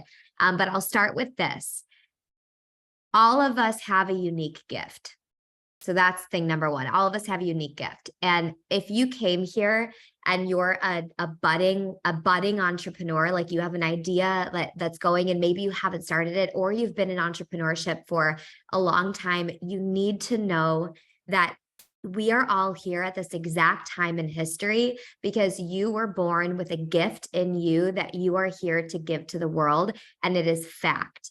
So all of, and I'm going to get to this in a second, but all of the waves of emotion that come over you, even right now, having the opportunity to go deeper in training, like with Brian and Sell Up, it's like am I good enough? Am I going to be able to share my message? Do people want to hear from me? the root, if you go all the way underneath and say, what's the core truth, is that we all have this gift and this purpose. And what's special about entrepreneurs is that if you had the courage to become an entrepreneur for a second, you have a gift in you. It's likely you're starting to poke it and touch it, or you're swimming inside of this gift. But the reason you were here on earth is because it is a mandate that you share this gift, this medicine, this teaching with the world. You have some type of product, some type of service, some type of offering. If that resonates with you and gives you a bit of a deep breath, put "oh yes" in the chat box. When a mentor told me this, I thought, that is enough that I am now willing to walk through all the challenges ahead of me. And then I asked, well, what does it even look like to be in my purpose? If I have this gift that I'm supposed to give the world, how do I know that I'm in it? Here's what it is. You're so happy. You're in the highest state of joy. You're living in abundance land, not lack village. You're in love with what you're doing. You're living this purpose where you feel like your heart is settled. And it's the feeling that you've always intuitively known you were meant to do this thing. You're living in it. Does that mean you're not going to have challenges? Does that mean you're going to go on this one masterclass and this lightning bolt's going to shoot through the screen and zap you and all of your problems are going to go away and you're never going to have a limiting belief again? And you're like, Brian's 2-hour masterclass saved my life. Hell no. And if you think that's what you need, it's a lie, because we as human beings are so complex and intricate. You're going to have all these different waves of growth. So just knowing that you're here to give this gift can be the first preliminary permission slip that says I'm willing to go through the darkest of days to fulfill my soul's purpose. The second thing that you have to know is everything is unfolding perfectly for your unfolding. The way that life maneuvers itself, the challenges you face, the people you meet that piss you off, the clients that have hung up on you, the sales calls you've attempted to make and you felt like a tiny little bean afterward, like not sure if you're worthy of breathing oxygen because you were so hurt by the way that they, rejected you on this call. All of that is designed for your unfolding. And so the universe, you're one of the lucky people that the universe brought to the world of sales. Like I said before, Brian will agree with me. It is not for the faint of heart. Brian and I have been, you guys, the journey that man and I have been on the last several years and what we walk through together. It's so funny. That's why he says we're family, because we have been through it all. And we know probably what many of you are going through on your end. And we probably don't know some of the things, but what I do know is whatever it is you're walking through, whether it's business or not business, it's designed for your personal growth, not your business growth, your growth for you as a human. How do I know? Because it is happening. The reason humans suffer, put this in the chat box, suffering is because you're arguing with reality. If you argue with what reality is giving you, you're going to be upset, you're going to be sad, you're going to suffer. But if reality is bringing you to a masterclass today because you saw it on your screen, it's because reality wanted you to be here for some voodoo, whatever. If you don't subscribe to the magic, all good. I subscribe to the magic. Why did I see this ad? Why did I meet that person who brought me to this thing? Why did that person say something and it kind of poked me and made me feel a certain way? It's because the universe is sending you whispers, and it starts off like a feather, nice and soft. And when you ignore that, it's like a big brick. And then when you ignore that, it's a Mac Daddy truck that knocks you over. Who's had something in life knock you over so hard? You're like, I'm not sure if I'm going to get back from this. And that's life's whisper that we ignore. And then it has to send the fucking truck for us because we're not willing to grow and we're not willing to evolve. But again, life brought you sales. And so you're going to have all these clients and all these people that are all these mirrors for you to teach you where you're insecure, where you're doubting yourself, where your not enoughness is showing up, where your lack village is absorbing you to where you're not even sure who you are. When you doubt yourself. You guys, they are the juiciest, most fertile ground for you to flourish and for you to blossom as a human. Number 3, entrepreneurship, like I said, is going to open you in ways you've never, ever thought possible. And whether that's your health or your relationships or your business or your body or your spiritual growth, I don't know what's calling you. I don't know why you want to be successful. Some of you, I saw things you posted in the chats. I have somewhat of an idea. But the beauty of this world is we all get to have different things that drive us. And sales, entrepreneurship, if you choose it to be your spiritual path, which I hope it is, if you choose it to be the path that gets to open you to become the most badass epic version of yourself, that it's going to poke all of your insecurities. And I want you to share some of them in the chat, or just I'll throw a couple out and let me know if you resonate. Put the word resonate in the chat box. Do you ever feel you need to be further along than you are? And on a call positioning, oh, I'm like this, I've done all this stuff, because you need to feel like you're better and further along than where you're at, so your clients will trust you. Do you ever feel insecure asking for the sale, and you're about to ask for it, and then you start to get gobbled up by the insecurity Pac-Man, right? It just eats you whole, and all of a sudden you're like showing up as this version of you that's not really you, because the insecurity is almost oozing out of you. Have you ever stayed up super late at night stressing over every word that you said on that sales call, or you provided that offer, and now you're like, what do they think of me? Did I do okay? And we're in our head, because that validation is what we need. Have you ever needed validation so much that what you're doing is okay, or if the route you're on is okay? Even like a sales mastery course, to sign up for it, we need to call 10 people just to get the validation. Like, we're getting permission from other people when we give the permission to ourselves, second guessing ourselves and questioning ourselves. Here's the truth. Are these sales specific things? Yes or no? Hell no, they're human things. And the good universe brought you a magical experience called sales to poke them in you, so that you could lean in, get coaching, get mentorship, get training. Holy smokes, I don't know where I would be today if I didn't have coaching, mentorship, and training. But that coaching, that mentorship, and that training is going to help you move through all the things that limited you. And on the other end of it is your freedom. It's you being a fully embodied man or woman, or person, however you identify.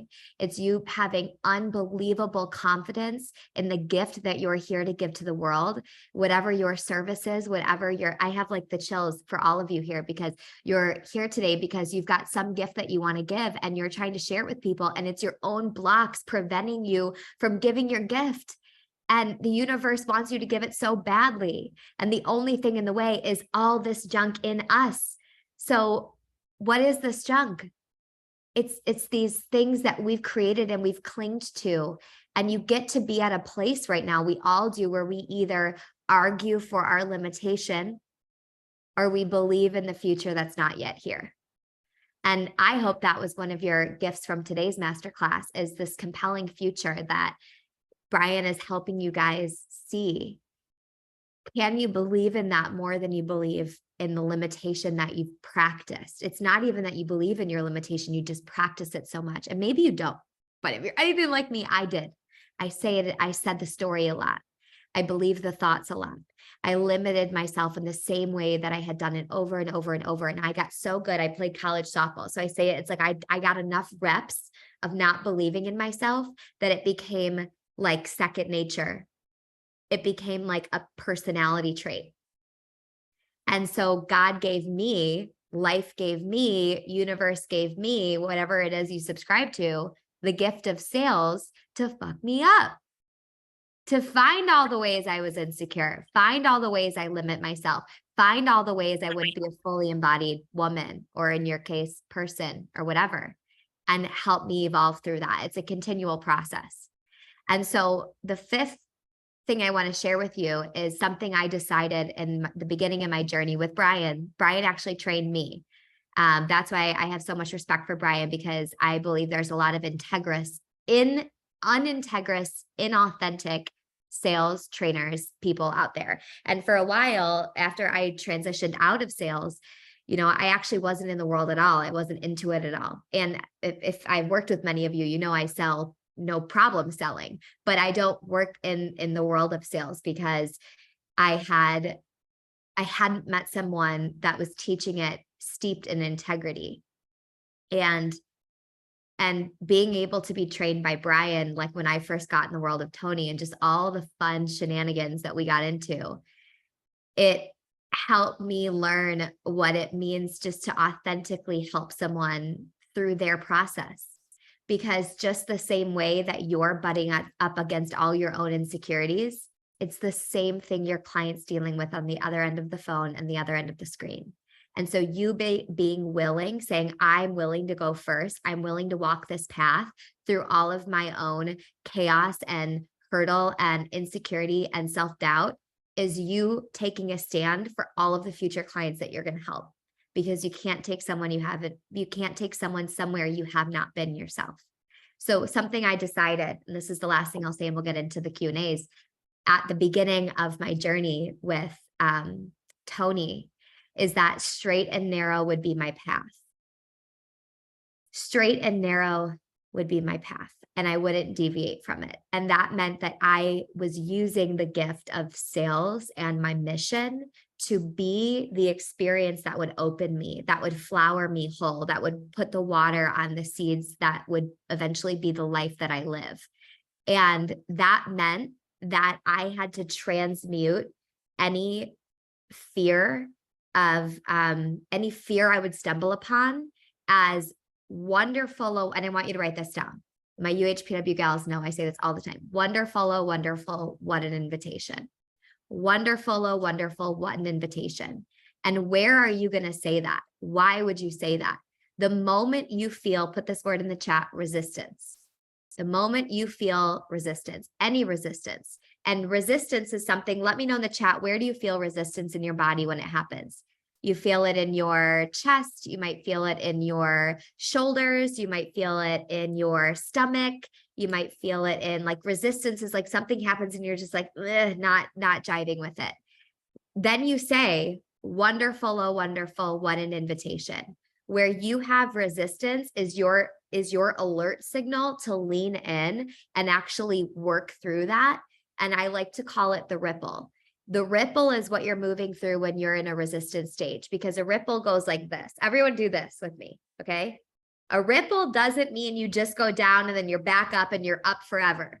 The ripple means, fuck, I'm about to go into a ripple, so I know it's going to be like this, and it might be for 2 weeks, it might be for 2 months, but you know that you're going to have these ebbs and flows of you actually working through these deep-seated programs and patterns that are keeping you limited as a sales professional or as an entrepreneur. And so the decision that I made early on, that straight and narrow would be my path, is that I'm actually willing to do the ripple. That to do the Dougie, do the ripple, whatever you're working with, I'm willing to do it. I'm willing to lean into the resistance. I'm willing to get coached, and I'm willing to have someone call me out of my blind spots. That's the final thing I'll land with. And then I'll go into questions with Brian. Is we all have blind spots. A blind spot is an unconscious part of you that you do not even know is happening. The greatest way to explain it is, by a show of hands, how many of you know someone who's super annoying and they don't know that they are? And they just do things that are really uncomfortable and they have no idea. And you're kind of like, do you even feel this? Like, the awkwardness in the room, what you're doing is awkward, and they don't have any clue because it's a blind spot. Put blind spot in the chat box. Is it possible that you've got some too? Yes? Or I'm going to say yes, okay? Because we all have them. I have a million of them. And I'm so grateful that I have coaches that will call me out in my blind spot, and I say, wonderful, oh, wonderful, what an invitation. I don't retaliate. I don't get my boxing gloves on and try to fight back, try to play the victim card of, oh my gosh, I don't have blind spots. I say, I know I've got so many. Help me break them down as fast as possible. Put that in the chat. Help me break them down as fast as possible. The opportunities that will come to you from life, because everything's happening exactly as it needs to happen. Life's going to present you with all of these new opportunities and these new teachers and these new challenges and these new lessons that are going to help you break down your barriers faster than you would have if you had said no. And oftentimes people say no to their openings. People say no to an opportunity that will help them break down their barriers. You have to practice saying yes to the ripples, saying yes to the resistance when you feel it's in integrity with your heart, because that's what it means to listen to that, to your intuition. So I think the moral of this little mini monologue that I've been on right now for a second is that what a freaking gift you've got to be in sales. If you were chosen on your life path to get into a room like this with entrepreneurs that have to, that get to provide a solution for people that need that solution for them to open and flower, you're doing some big work in the world. And you just have to be willing to take yourself further so you on the other end are stronger. Because again, you can't take someone you haven't, someplace you have not been yourself. So how many of you are willing to go first? Put the word first inside the chat box if you're willing to go first and take yourself there and use this as the ultimate gift it is, which is like the best personal growth and development engine that has ever existed on the planet. That is sales. So Brian, thanks so much for having me, and let's get into some questions. I love you. Killer stuff. I was writing down notes while you were talking. So quick story about Carissa and I. We when did we meet? 2018, 19? 18. And we were both rookies-ish on the Tony Robbins team. And one of our first speeches, you know, I don't know about you, but like when I was thinking I was getting the Tony Robbins position to go like speak to different people or whatnot, I thought I was going to go speak for like Fortune 500 companies. No. Early on, one of the first groups that we spoke to was at a Denny's, literally while people are serving dinner, and we're like walking around the waitress and waiter, like trying to like be Mr. or Mrs. Tony Robbins, like trying to teach a bunch of stuff. So to see how far Chris has come, and honestly, how much he's been able to teach me over the last, 4 or 5 years has been remarkable from the Denny's days. I'll tell you that much. Gosh, Jenny's days were the best. Yeah, we've both had our journeys and our changes and movements and like going through so many different seasons, but like, yeah, you just held it down. I mean, such a solid guidance, friendship, coaching. And I feel like you have always been, this is a really good thing. Actually, we should share with people about the debriefs. Brian and I would debrief almost after everything. We'd go support each other at our events and we'd share some honest, like he would let it rip and I'd be like, fuck, that's hard to swallow, really? And he'd give me some really true, like debrief feedback on like areas of that I was having blind spots in. And I think that's what makes a great colleague and counterparts and people to hold you accountable. Same with this community here, like make some friends and ask people for real honest feedback, because that's the only way you grow. For sure. All right. So, and I can't wait to see what we create over the next 10 years as well. I know, crazy. Y'all, if y'all have some questions for KK, me, or whatever, throw them in the chat box, because we want to share anything that you need, whatever serves you right now, whatever questions that you have pending, or anything that you need to get resolved, we'd be happy to support you now. Yeah, and please don't hesitate, like use the question time like wisely. We'll talk about anything, any specific questions Don't you ask have. me how tall I am. We would love to answer. So really anything going on, if it's related to sales, I didn't talk specifically much about sales, but Brian and I both have extensive backgrounds. Happy to answer any questions. JJ's got a program question. JJ asks, let's see. How long is the program when it starts? The program is 8 weeks. It starts in like a week or so. So we can share all the details. Like there's a couple different programs that you have available. That's why I mentioned like the private day in Austin and then the 8-week program. So we have a couple different options available. So it depends on which program you join. But we're going to be doing that private day with a very intimate group here in Austin in May. So we're going to select the dates with you and make sure that they work with you as well. Good question. Solid question. Okay, I'll go for Lori Mabellis's question. Also, I would challenge you guys to throw a question in. And there's a difference between like FAQ, frequently asked questions, which we think we should ask. And then there's should ask questions, which is the thing on your heart that you actually really want to ask and you're holding back from asking. Maybe you don't have questions, but if you do, we would love to support and support you guys. Okay, so Lori's question is, how do you decide when to go for uptime and downtime in regards to personal development? So this is personal for everyone. I actually don't subscribe to I'm up and then I'm down and then I'm up and then like on and off. I actually like the blend. So I like to, and this is not how I've always been. Like in the past, I was like that hustle, that go. But life for me now is very much the blend, prioritizing health and like my mentality and my personal growth, like it and my spiritual connection is number one, like no questions asked that it's a top priority, because if I have to like take time off to get myself better, I'm missing out on so much life. So if I'm focused on the blend and I've actually curated an environment where I'm optimal all the time, I'm my best. I can enjoy life more. I don't have to take a break from life just to come back. And I'm consciously asking myself, what's in alignment and what is not in alignment, and working to overcome my own blockages to remove what is not in alignment so that I can live the blended life, not having to have like a recovery period.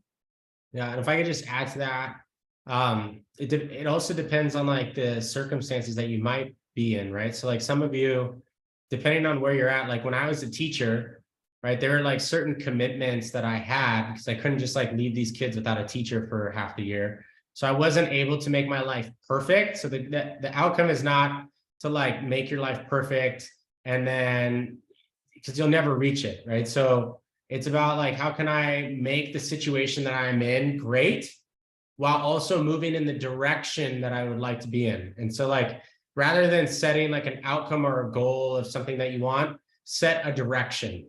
Like, am I moving in the more direction of my purpose and who I want to become?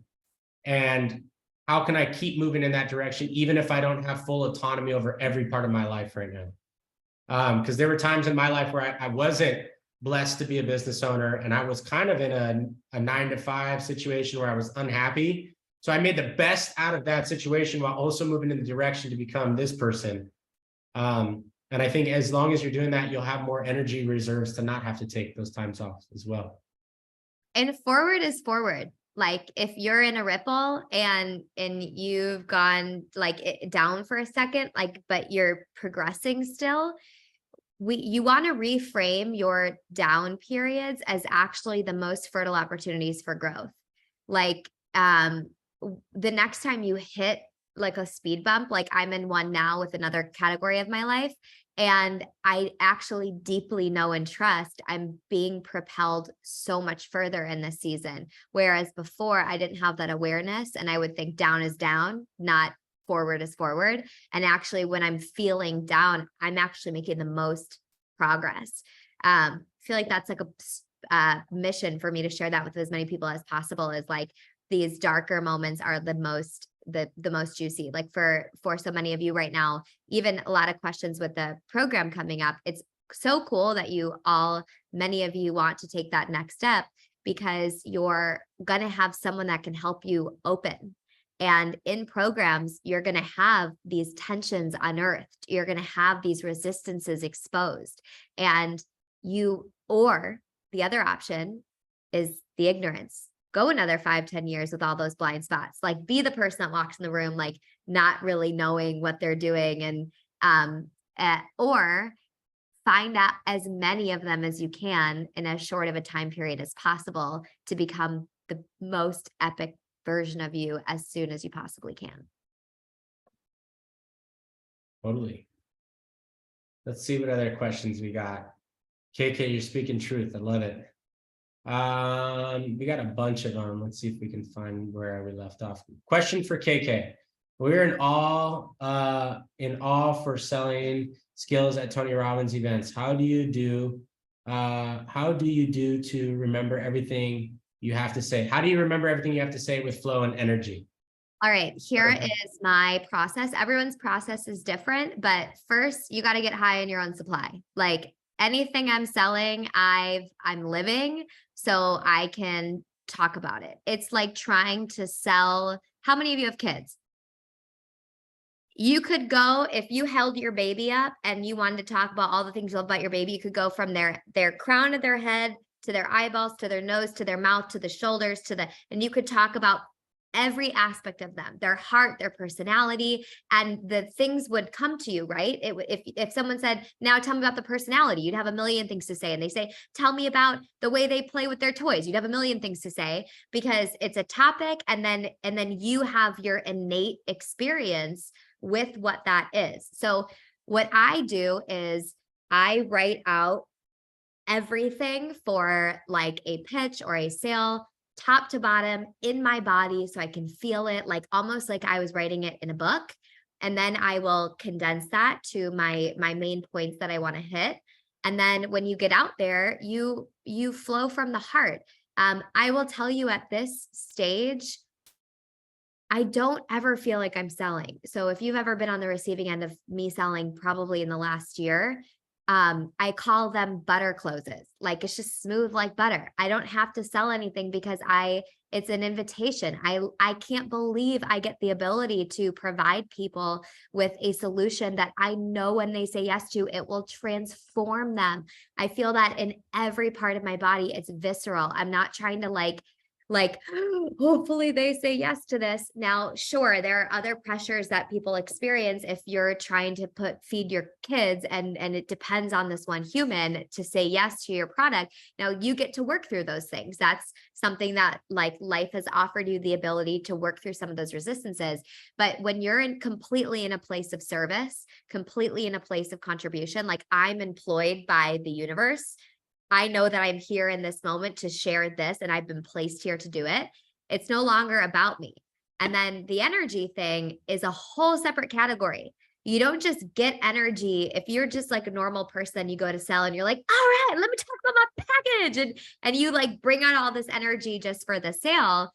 You want it to be authentic and find your authentic voice, your authentic energy. When I first started working with Tony, I was like, I would do stuff like make the sound of unstoppable intensity. Like it was not me. I had to find me.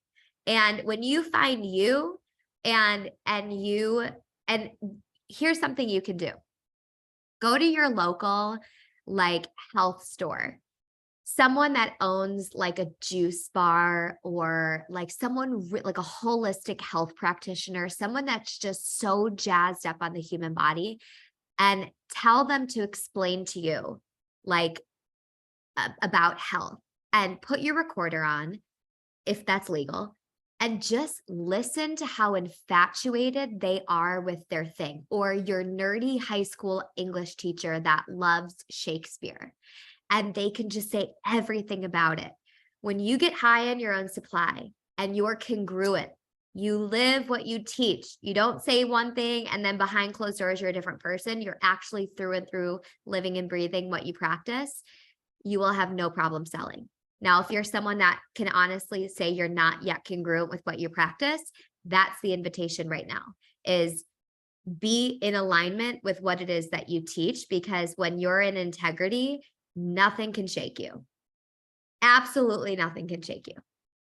I'll just add to that, Carissa, for that VIP day that we're doing, we are teaching how to like speak and sell this from stage a little bit. Yeah, just FYI. And KK is the best at it, like rips it open. I mean, for those of you who haven't got to experience it, she rips it. So y'all should check her out too. Guys, I want to throw this in there real quick. I had a couple questions about if booking the call is no cost. Booking the call and talking with Troy and Katie is no cost at all. So keep them coming in. We have quite a bit right now, so break our calendars.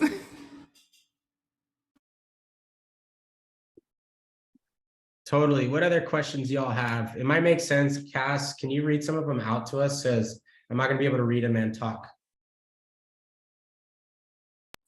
Yes, absolutely. Here we go. What if I don't have experience in sales, but I want to put more effort into my small business, but they're working a full time? What do you recommend? Well, who is that, by the way? What's the name?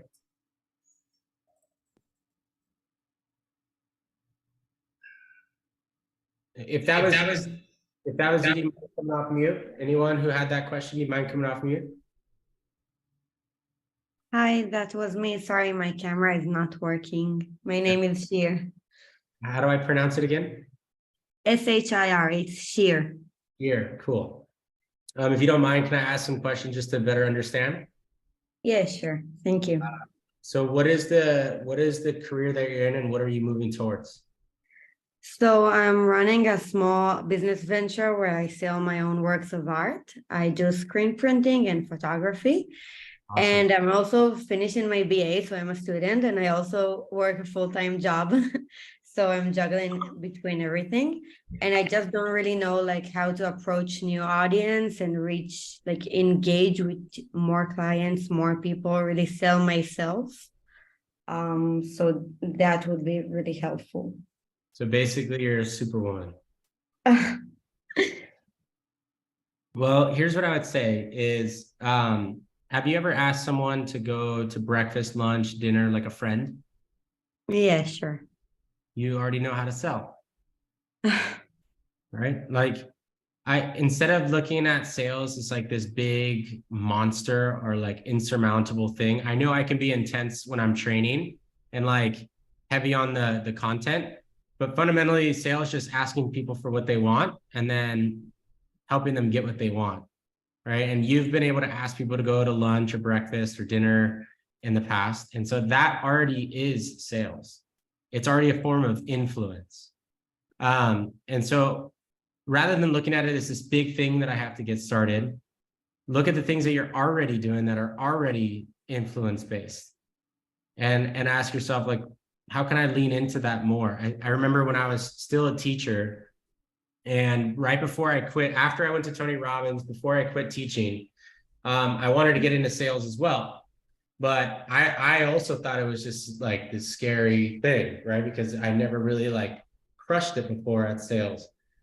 And I would find myself in situations where my nervous system would get locked up, like nervous things. Like at that stage of my life, I was afraid to go on walks by myself, not because I was afraid someone would scare me, but because like I didn't like being alone or walking into a restaurant by myself or asking the restaurant if they had open spaces available or sitting at the bar by themselves. Anyone ever get awkward or uncomfortable, like walking in a restaurant and sitting at the bar by yourself? And so I noticed that the same emotions or feeling that came up when I was wanting to do those uncomfortable things is the same feeling or emotion that came up when I was asking someone to buy my product and service. Because it's a human experience, right? It's nerves is the same no matter what the canvas is. So I would lean into situations that made me feel uncomfortable more, and it lowered the scariness threshold, if that makes sense. So if you're just starting off, lean into the things that scare you a little bit and keep doing more of them, because the more you make it something that's a routine, the more it feels comfortable to you. So just like in my everyday life, besides the business itself. Yeah, and in the business of sales, you're selling your artwork. So I'm assuming that that's probably really personal to you. Am I reading that right? Yeah, I feel like it's hard to sell myself because it's not just a product. So Yeah. I really like need to put myself out there. Yeah. Can I give you one of the best forms of advice I've ever received in regards to selling yourself? Sure, I'd love that. Remove the attachment of the outcome from your self-worth. So you are not your results. You are not someone saying yes or no. Yeah. Someone saying yes or no is the outcome, but that is not you. And sometimes people say no, and it has nothing to do with you. Sometimes it has to do with some of the things that you said or what you could have done better from a technique, but giving yourself the love and respect, knowing that more people are going to say no than that say yes most of the time. So if your self-worth is always attached to the outcome that you receive, you're going to play this yo-yo of up and down emotionally, rather than just saying, I know I'm a badass. Like, Sheer, can you say it right now? I'm a badass. I'm a badass. No, say it like you mean it. I'm a badass. Oh, come on, say it like you're trying to scare a little kid. I'm a badass. You are a badass, right? And the more that you recognize that in yourself and realize that sales is one of the things, like it's one of the paths that you're on, but it's not you as a human being. You are not sales. Like, even though I run a sales organization, sales training and all this, I'm detached from the results, which makes me less salesy, right? Because like I'm on this call, right? And I know some of you are going to end up moving forward with this, and I know some of you are not, but I'm not attached to the outcome. I'm committed to getting you results, but I'm not attached to the decisions that you make in your life. Is that making sense? Yeah, perfectly. Yeah. So I hope that helps. We have another amazing. So sorry. We have one more amazing question for KK. This is KK. What are one or two attributes you credit your rocket fast progress and development in the personal development space since 2018? What has given you such self-confidence? I'll first say it's a never-ending journey. Like, once you commit to the path of growth, like you've never gotten anywhere. Like, and that's actually a very empowering thing. Like, I choose to see my entire life as the ability to become the most true to myself as I can. But I think a couple things that have really supported me is being willing to be radically honest with myself and what is living in me that I get to break down. So a lot of the things people get a little uncomfy to admit, like if you are you are ego driven, if you are whatever it is, like all those uglier things that can actually live within us if we're really, really honest. And by a show of hands, you don't have to say what your thing is, but how many of you know some things, if you're radically honest, that live in you that might be available for you to break down in this lifetime? Just give a little wiggle. Okay. So many people that I've actually met are so deeply afraid of that because of the shame it brings up, that they're actually unwilling to walk into those parts of themselves, get support, work through it, address yourself, look face to face in the mirror and really see yourself for who you really, really are. And I have had no problem with that. At one point I had a problem with it, and then I tasted the fruit of the labor of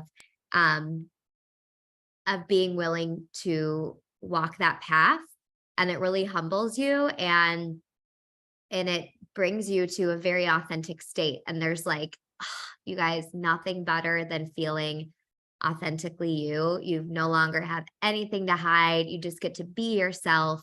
And it's a permission slip for others to feel that way. And I think that's the second thing that has attributed to my success, is that all of my success is based on community. In my current work, I have developed a community in the world of Tony Robbins, and I'm living out at this stage what I believe my purpose is to be, which is to go through this growth within myself and share it.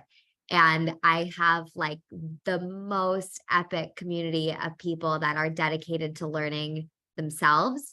And I think, number one, being a contributor to that community, but in second, having a community that I have put myself in proximity with that can not only teach me, but inspire me, is like the ultimate. If you are going on this growth path alone and then going back home to people that don't get it, which with no judgment, that's one other thing, is you don't judge the people that you were born into, like by a show of hands, who has family members or significant others that don't totally get this path that you're on, and it might cause some friction.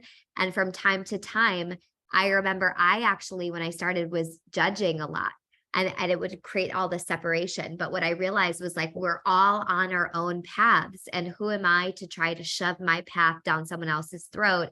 But what I can do is like love them so much, and I can actually practice all of my new like tips, tricks for being authentic on like with the people that I love so they can experience more love with me. But I better go find a community of people that will hoist me up to the standard that I am capable of and remind me of it time and time again. And one thing that, and really ask yourself, what relationships do you have? I was reflecting on this the other day. It's like about to be my birthday. And I was just thinking about all these amazing friendships I have in my life and people that I've called in. And I don't have friends that I cannot be honest with. And that feels like maybe a couple, but majority, I can be completely honest about what's going on in my life, what I'm working through. I don't have to shelter myself. I don't have to hide anything. And they're not going to try to coach me or push their perspective. They're just going to allow me to be in my process and not try to pull me out of the yuck, pull me out of my dark spots. They're actually going to say, good, stay there, feel it, work through it. I'm here for you. But they're not going to try to cut that process short because they believe in my growth too. So kind of a loopy way to say being willing to be honest with yourself and be in proximity with people that are going to hold you accountable to your potential, whether those are friends, mentors, coaches.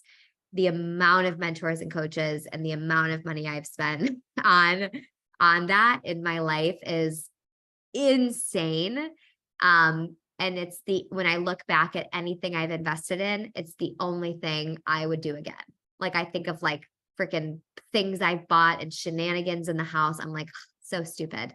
Like I should have, if I could have invested that money 10 years ago, like I wonder where it would be today.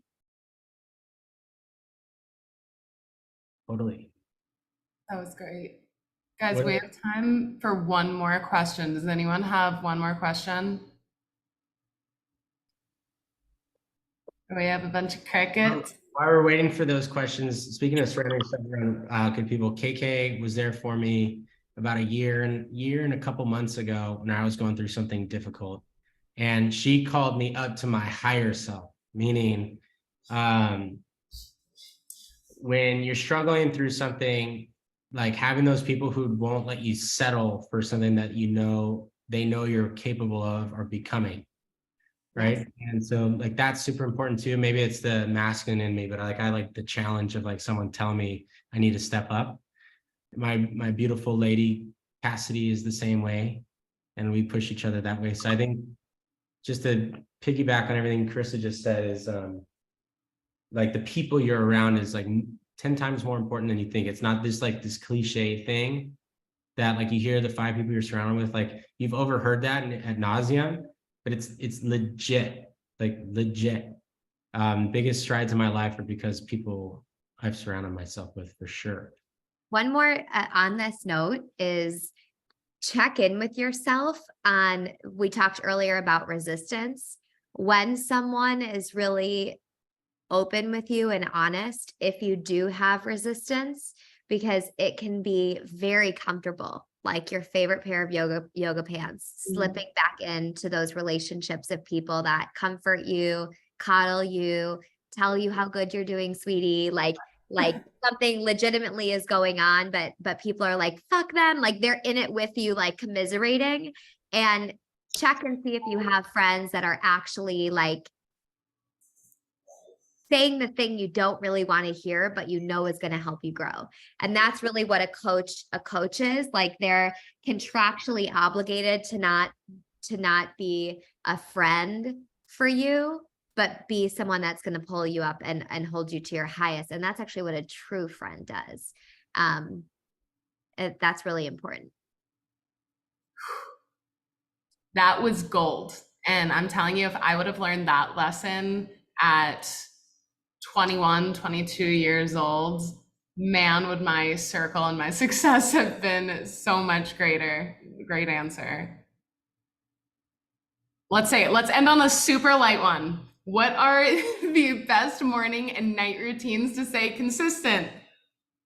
I can tell you one. Brian makes me freeze my ass off in a cold plunge. Let's go. For me, I journal. I'm someone that believes like if you have to have a super long morning routine consistently to get into a state, then you're now victim to this morning routine. And though, if you've got the time, like do all the things that fill you. So I do a ton of stuff, but if my MVP item is journaling, I've been doing it for years at this point. I've probably written like 50 books. But for me, that's the way that I communicate with my higher self. For some people, you know, they have a lot of different ways. For Brian, it's definitely running. And for me, it's writing. So Yeah. Brian?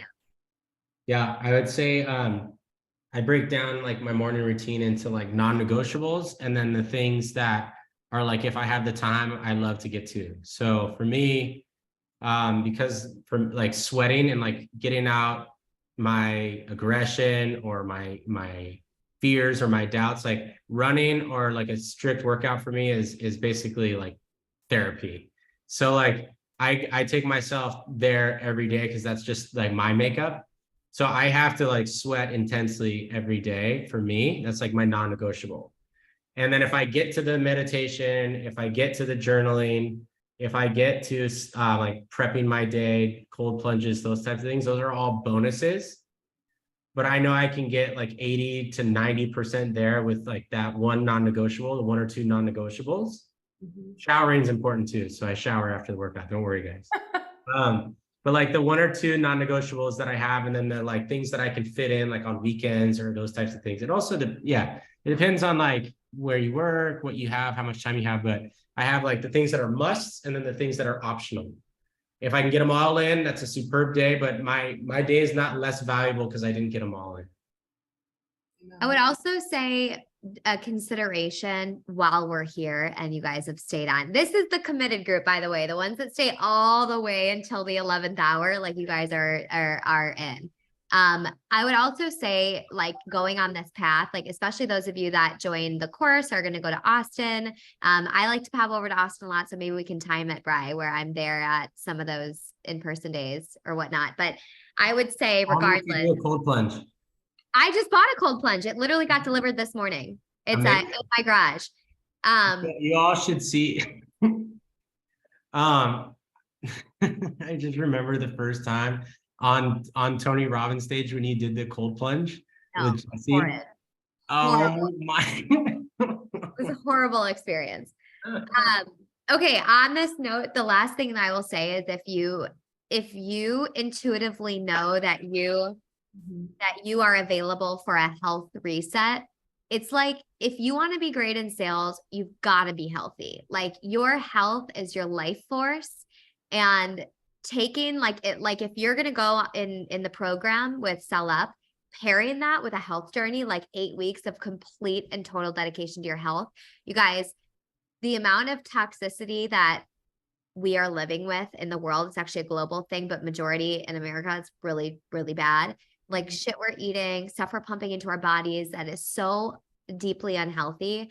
It is actually affecting your energy. It's affecting your brain power. It's affecting your decision-making. It's affecting your mood. And so educating yourself on that and really putting that as a priority one on your list is, I think, a really amazing morning habit, doing something for your health, whether that is a movement or like a green juice or something of that nature. Guys, can we just blow up the chat right now? Drop your emojis, clap, give me a yes. Say something that makes you feel good. Let's hear it. Brian and Carissa have just absolutely served their freaking butts off. Thank you so much, guys. And for those men out there, surround yourself with amazing women like I'm surrounded with, because Cassidy and Carissa have been just such anchors in my life. So thank you to these ladies for both showing up. Cassie's been doing a lot of the behind the scenes work, came on at the beginning. So thank you to her. And thank you for Carissa for making the time. You've been such a dear friend and an important person in my life. So thank you so much for showing up. Thank you for Katie and Troy for serving these people. There's also a third person that you might get on a call with, guys. His name is Riley. Every single one of these people is very heart-centered, integrous, and wants the best for you. So we look forward to hearing from you. Bye, guys. See ya. Sending you love.